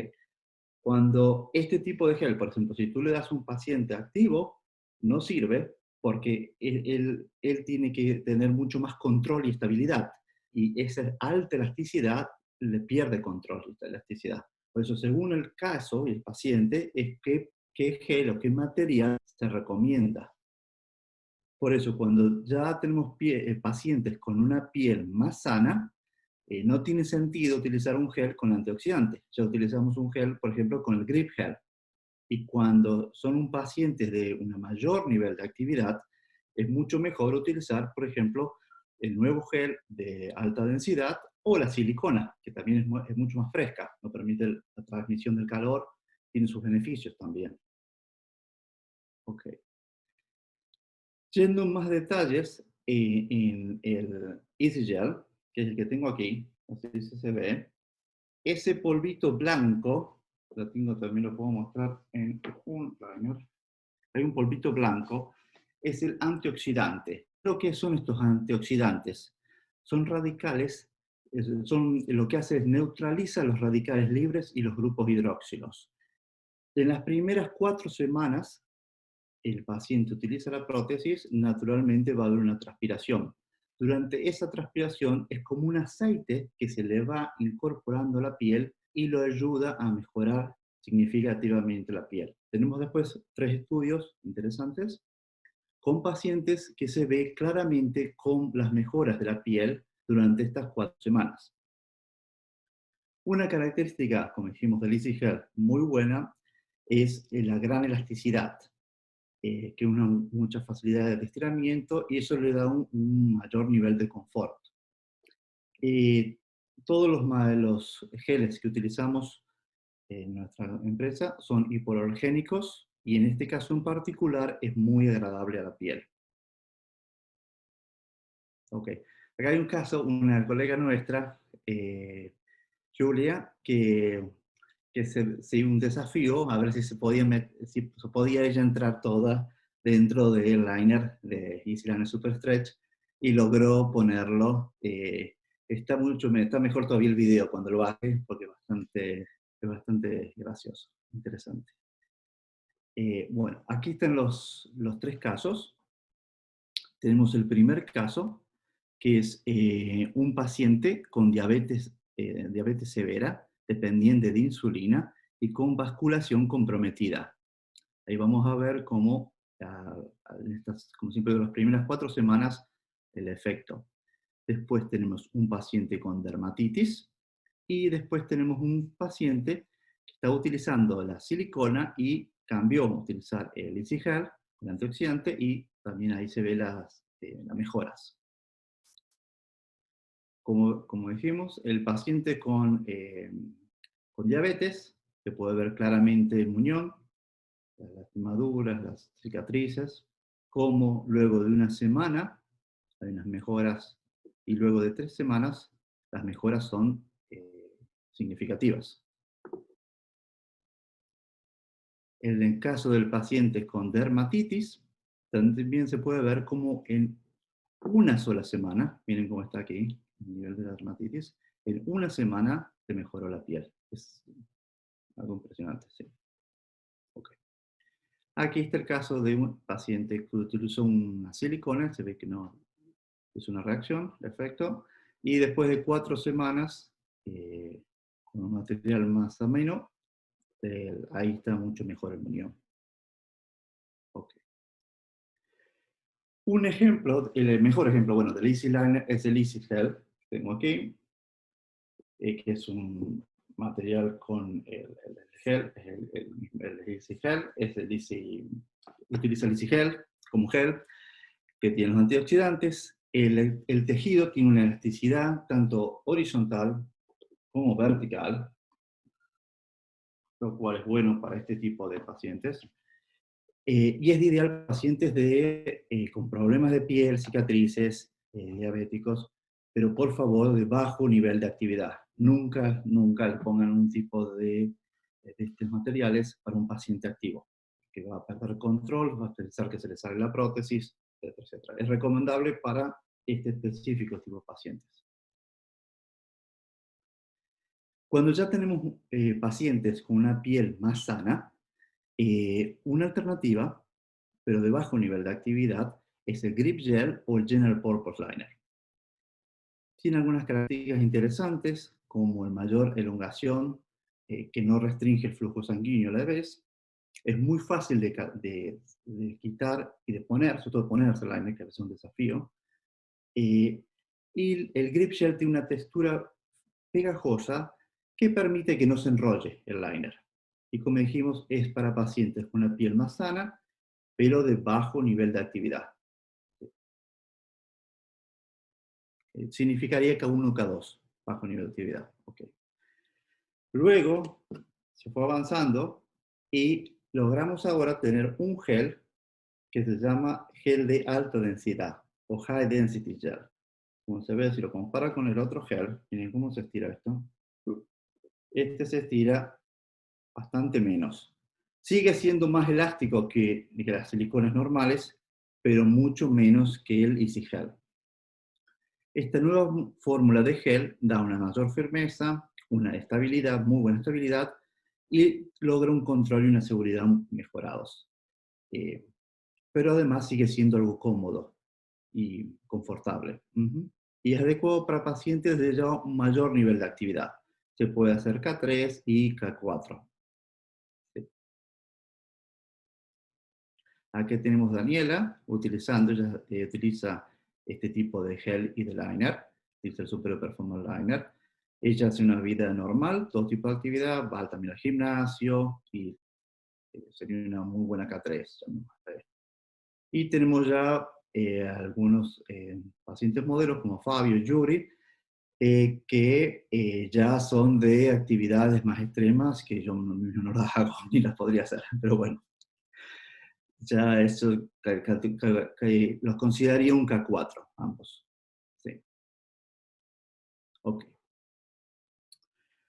Un muy buen ejemplo de este tipo de gel de alta densidad, cuando he trabajado en liners, es el Superior Performance Liners, que tiene una tela, una nueva tela de puntos sin costuras, con la extremidad residual flácida, perdón, ideal para pacientes con extremidad residual flácida. Y una cosa muy importante, sobre todo para el control y la estabilidad, es que tiene la elasticidad vertical es reducida. Si uno lo quiere empujar, verdaderamente no se estira mucho, y eso está dado por la tela. Y si lo ve la horizontal, sí, se estira bastante más. Este es ideal para pacientes activos, K3, K4. Después sacamos otro liner, bastante reciente, el Eco Liner. El nombre Eco es porque ecológico, se utiliza menos energía para la producción, alrededor del 30% menos de energía. Una característica interesante es que el entretejido sin costuras, que da mayor confort y seguridad y estabilidad. La estructura distal está reducida, que esto controla la desviación distal, y es ideal para pacientes con extremidad residual tónica.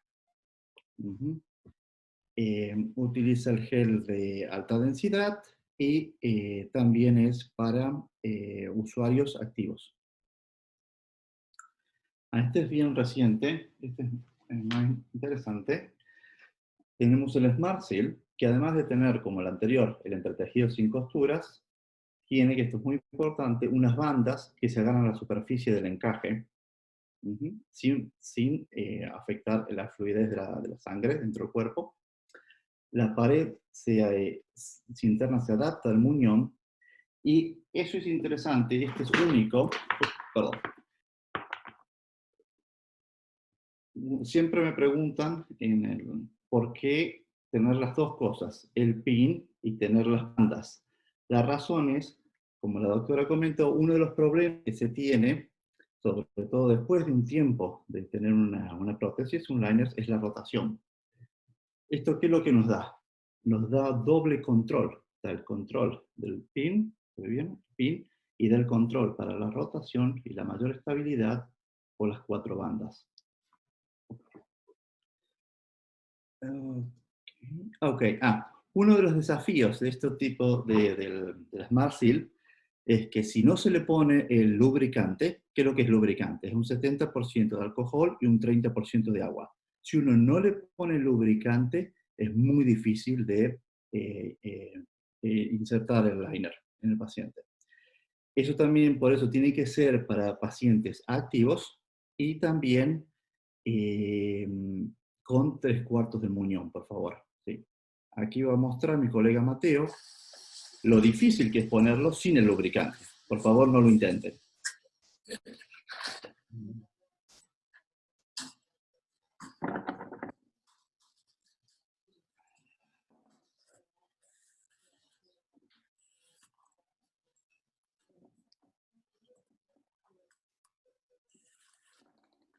Como se ve, es muy difícil. No, no lo recomiendo. ¿Está? Con lubricante, ok. Aquí se va a ver cómo se hace con el lubricante.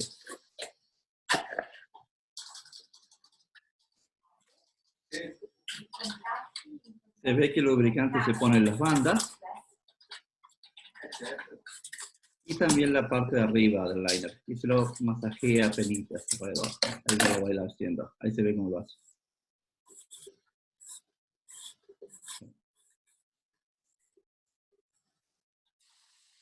Y miren ahora la diferencia.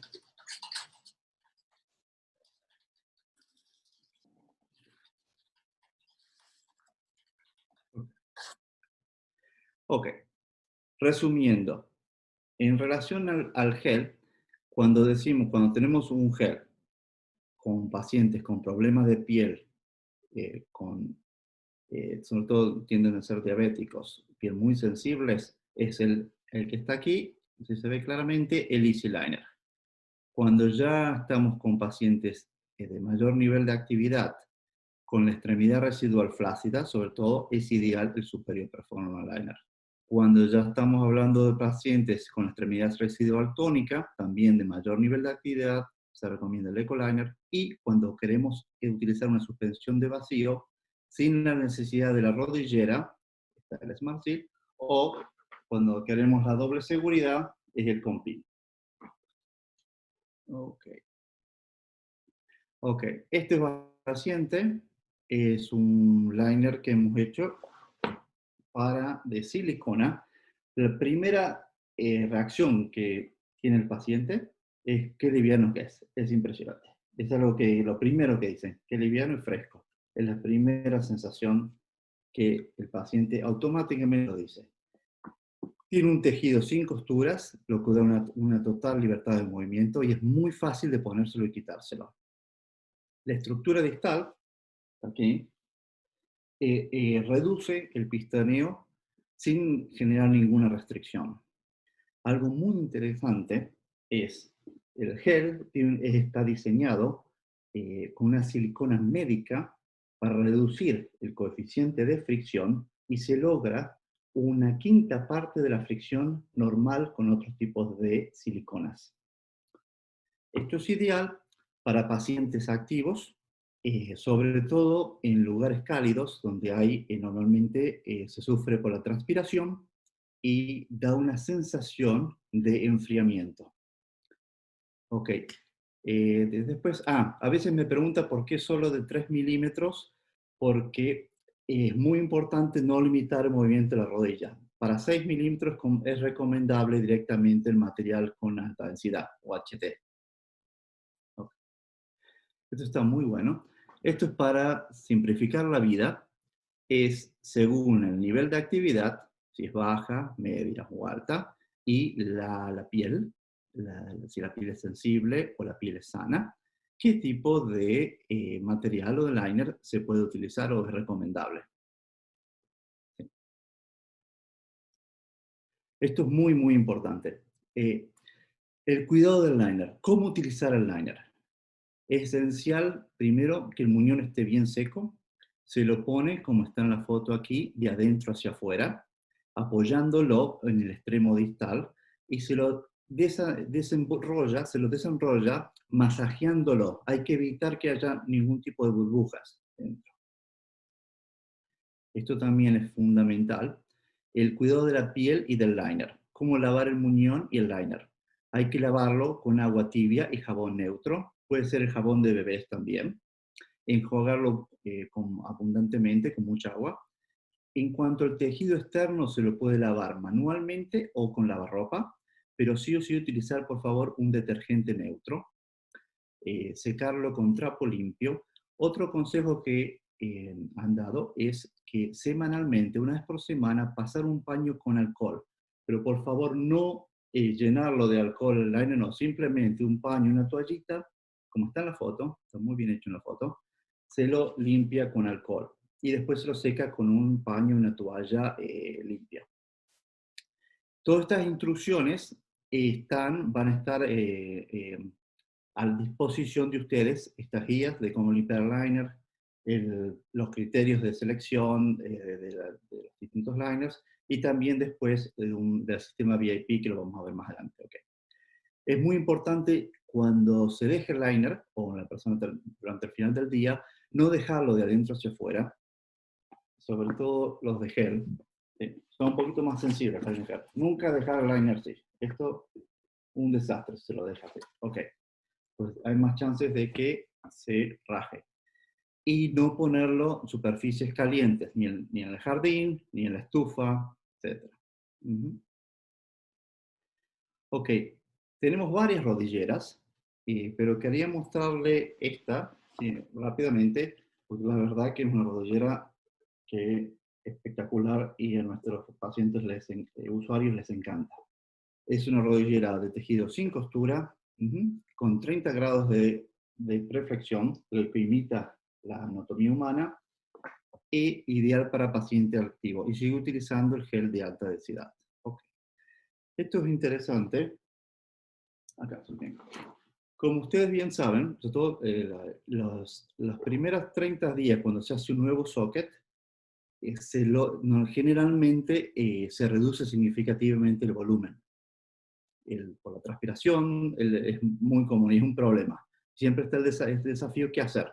Se hace un nuevo socket, se sigue con el anterior, se le pone 2, 3 medias, etc. Bueno, esto es una alternativa del NSP, que es el gel, el mismo gel, el Easy Gel, con antioxidante, con todas las características que hemos hablado del Easy Gel, pero de 1,5 milímetros y 3, distancia dispar, pero lo que hace es evitar o sustanar ese problema de la reducción significativa del volumen, y da una solución para no tener que hacer otro socket. Se puede usar con todo tipo de materiales, NSP. Ok, ahora vamos a hablar un minuto sobre el sistema, el VIP, Vacuum Integrated Pan, que es un sistema de vacío integrado. Es una silicona de grado médico que tiene adentro 2 válvulas. Tengo conmigo el rojo, que es del mayor nivel de vacío activo, tiene de 10 a 12 pulgadas de mercurio. Normalmente se utiliza el verde, que es un grado medio a bajo medio nivel de vacío activo, de 5 a 7 de pulgadas médicas. ¿Qué es lo que hace? Esto se activa al apoyar el talón y el vacío lo genera al levantar el talón. Crea el vacío, estabiliza el muñón y acomoda las fluctuaciones de volumen diaria. Un beneficio muy importante es que mejora la circulación sanguínea y genera un contacto total con el socket. Voy a mostrar aquí un video de cómo se hace el socket, pero están las guías en español de todos los procedimientos y los pasos, y está para que ustedes la puedan utilizar también, para que sea más fácil.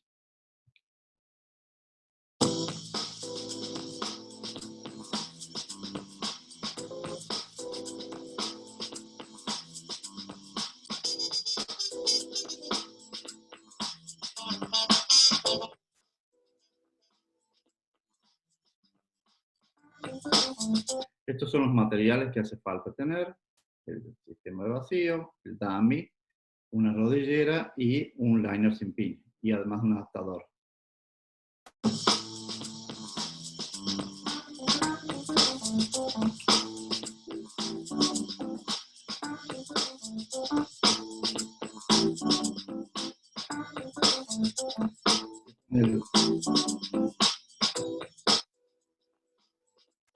Ponerle un poco de arcilla,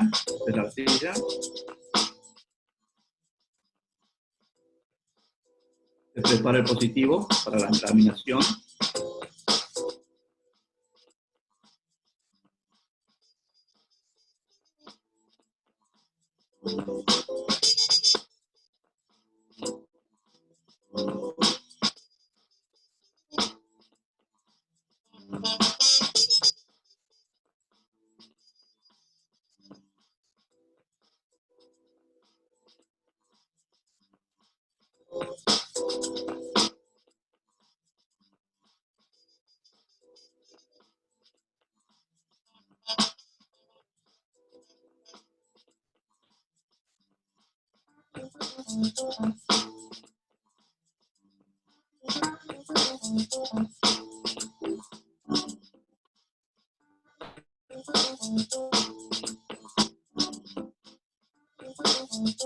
Esto es muy importante.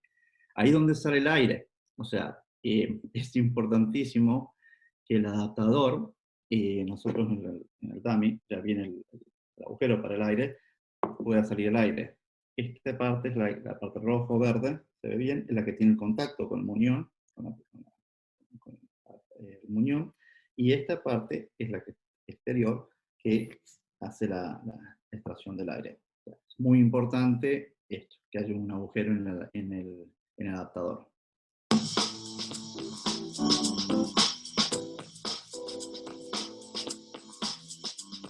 Eso también. Ahí se ve cómo se pone el VIP dentro de la prótesis, el socket.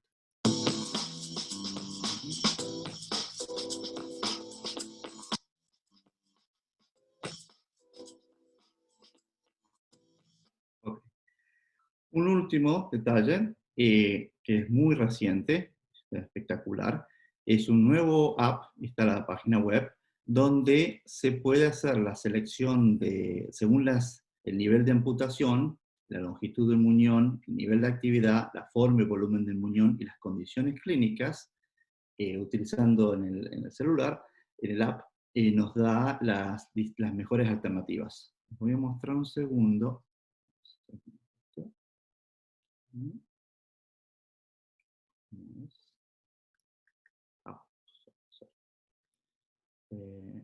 Disculpen.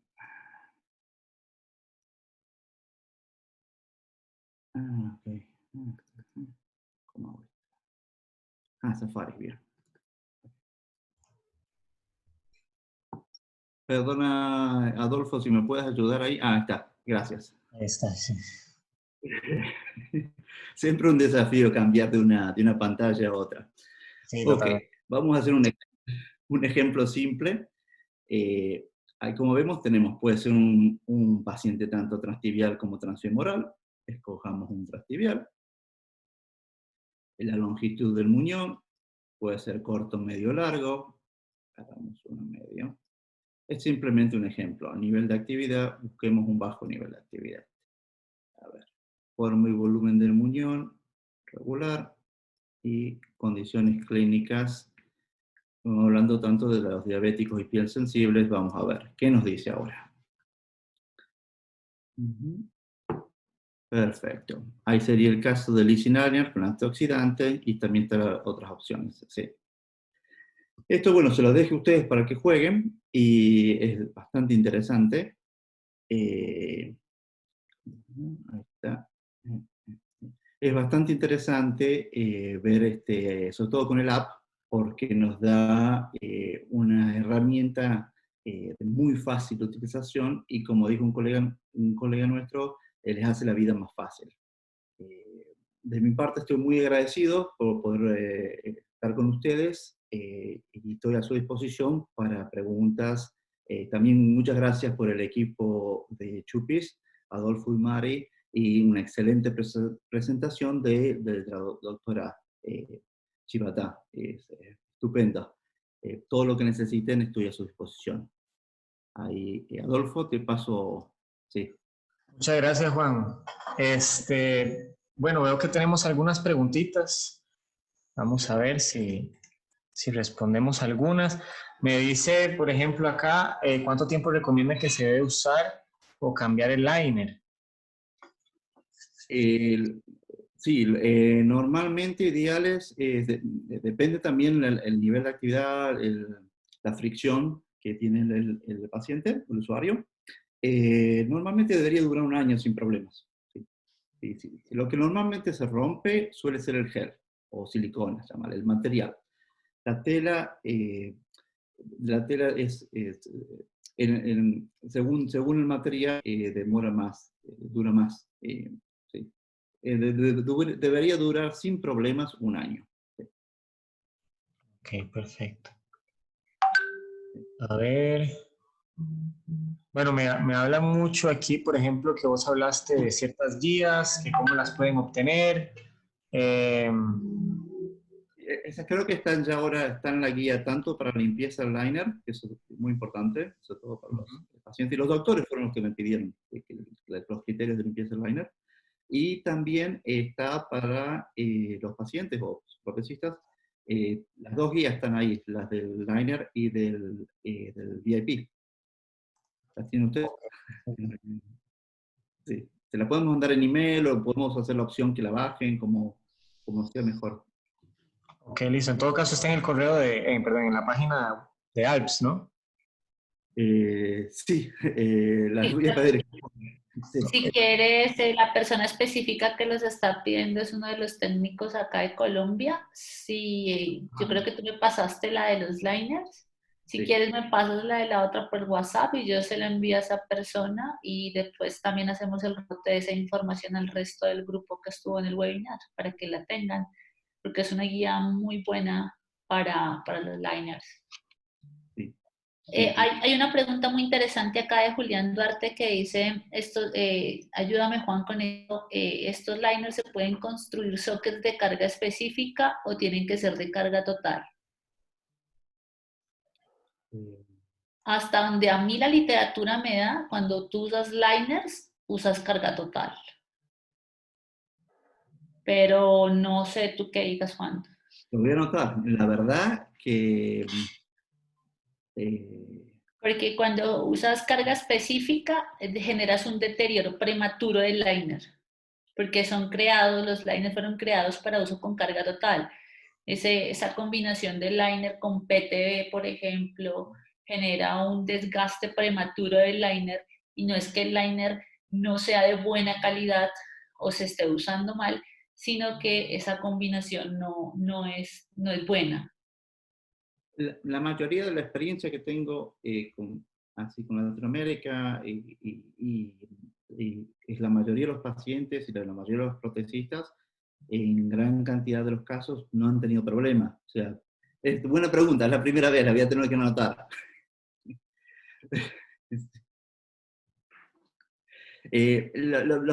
A veces se rompen, pero no es tan seguido. En otras, perdón, no quiero decir qué marca, bueno, pero en otras marcas lo que se suele romper es el gel.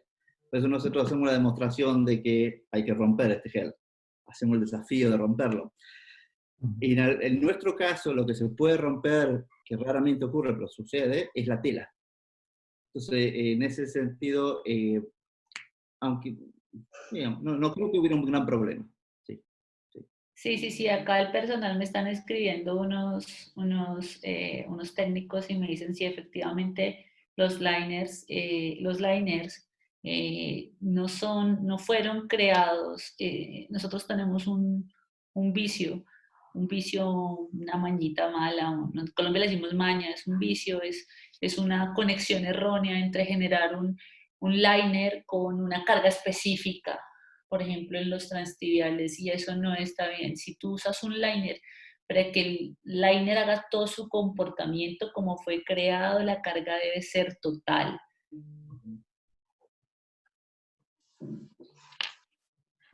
Sí, contacto total, carga total, definitivamente, sí, acá apoyo del Estoy grupo. esperando que yo no sé. Apoyo acá, de los técnicos de Colombia, apoyo acá a mi idea. Eso está, desde lo que yo tengo en la literatura que yo he leído. Pero sí, claro, hay algunas prescripciones que solemos hacer con combinaciones un poco exóticas como SPT con el liner en silicona o en gel. Eso hace un desgaste prematuro y no permite que el liner haga lo que realmente o que se comporte como realmente debería comportarse.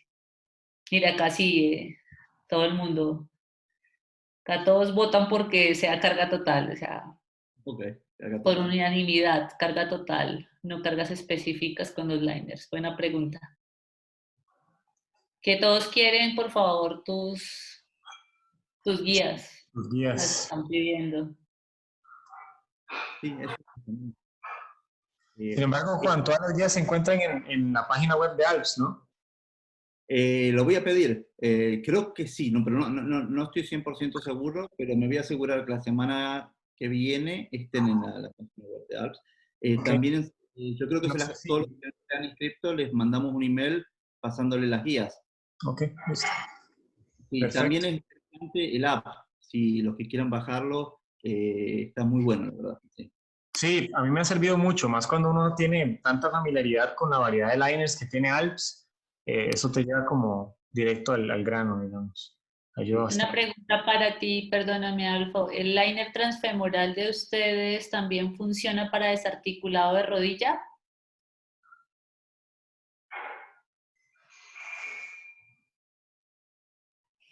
Sí, Eh, sí, sí. Sí, sí funciona.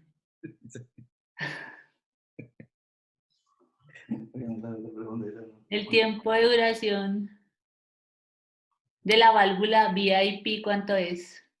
La garantía es 6 meses. 6 meses para Carlos Mejía. Acá hay otro, Antonio Castaño. Para el uso de liner con base de pin, ¿qué diseño de encaje recomienda para evitar la rotación de prótesis en casos de que, en qué casos es una constante? Pues lo mismo que veníamos hablando, si usas liner, usas contacto total, y igual con el pin, ese sí es un pecado el pin del anclaje. Siempre vas a tener algo de rotación, así sea muy pequeña, no hay como, o Pero por sea, eso sacaron este producto, para que tenga el PIN y... pero, o sea, sí, es que acá como lo leo, es como sí. pin, solamente anclaje, Ah, pero perdón. cuando usas combinación de dos mecanismos de suspensión, como lo que se viene en revolución, que es usar vacío con usar anclaje, eso reduce pistoneo un poco y también reduce rotación, pero si usas solamente anclaje es como inevitable, pero igual sea cual sea, si usas liner, contacto total para distribución total.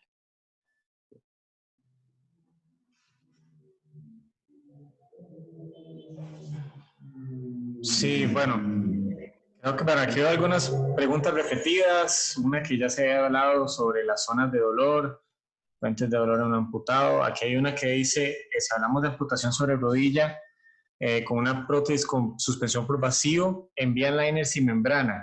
¿Cómo se puede lograr la suspensión teniendo en cuenta que el textil deja escapar el liner? Estoy entendiendo, pero Sí, tengo no, amputación. textil deja escapar el aire, o sea, Enviar liner sin membrana, ¿cómo se puede lograr la suspensión teniendo? O sea, depende, porque si tú vas a hacer vacío, necesitas una membrana hipovárica. Si es un vacío no elevado, ¿sí? Igual necesitas la membrana hipovárica si es un vacío elevado. Pero hay liners que vienen sin membrana y es más como para el confort del paciente y protección de ciertas fricciones de la piel.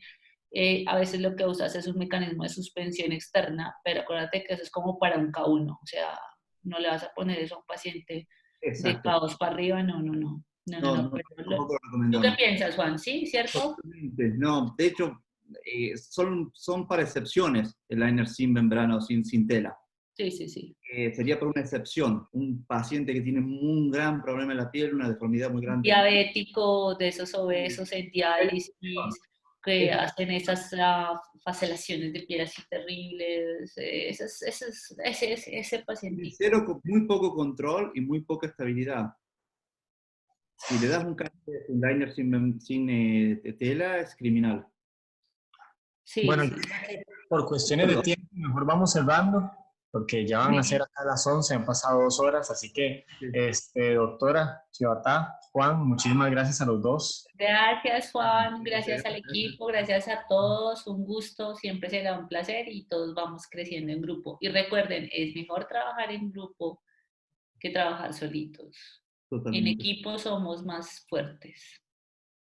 Así que bueno, de parte de Chupis Ortopédica y de ISPO Costa Rica, y yo sé que de Alps, gracias a todos, gracias a los que participaron y los que estuvieron acá.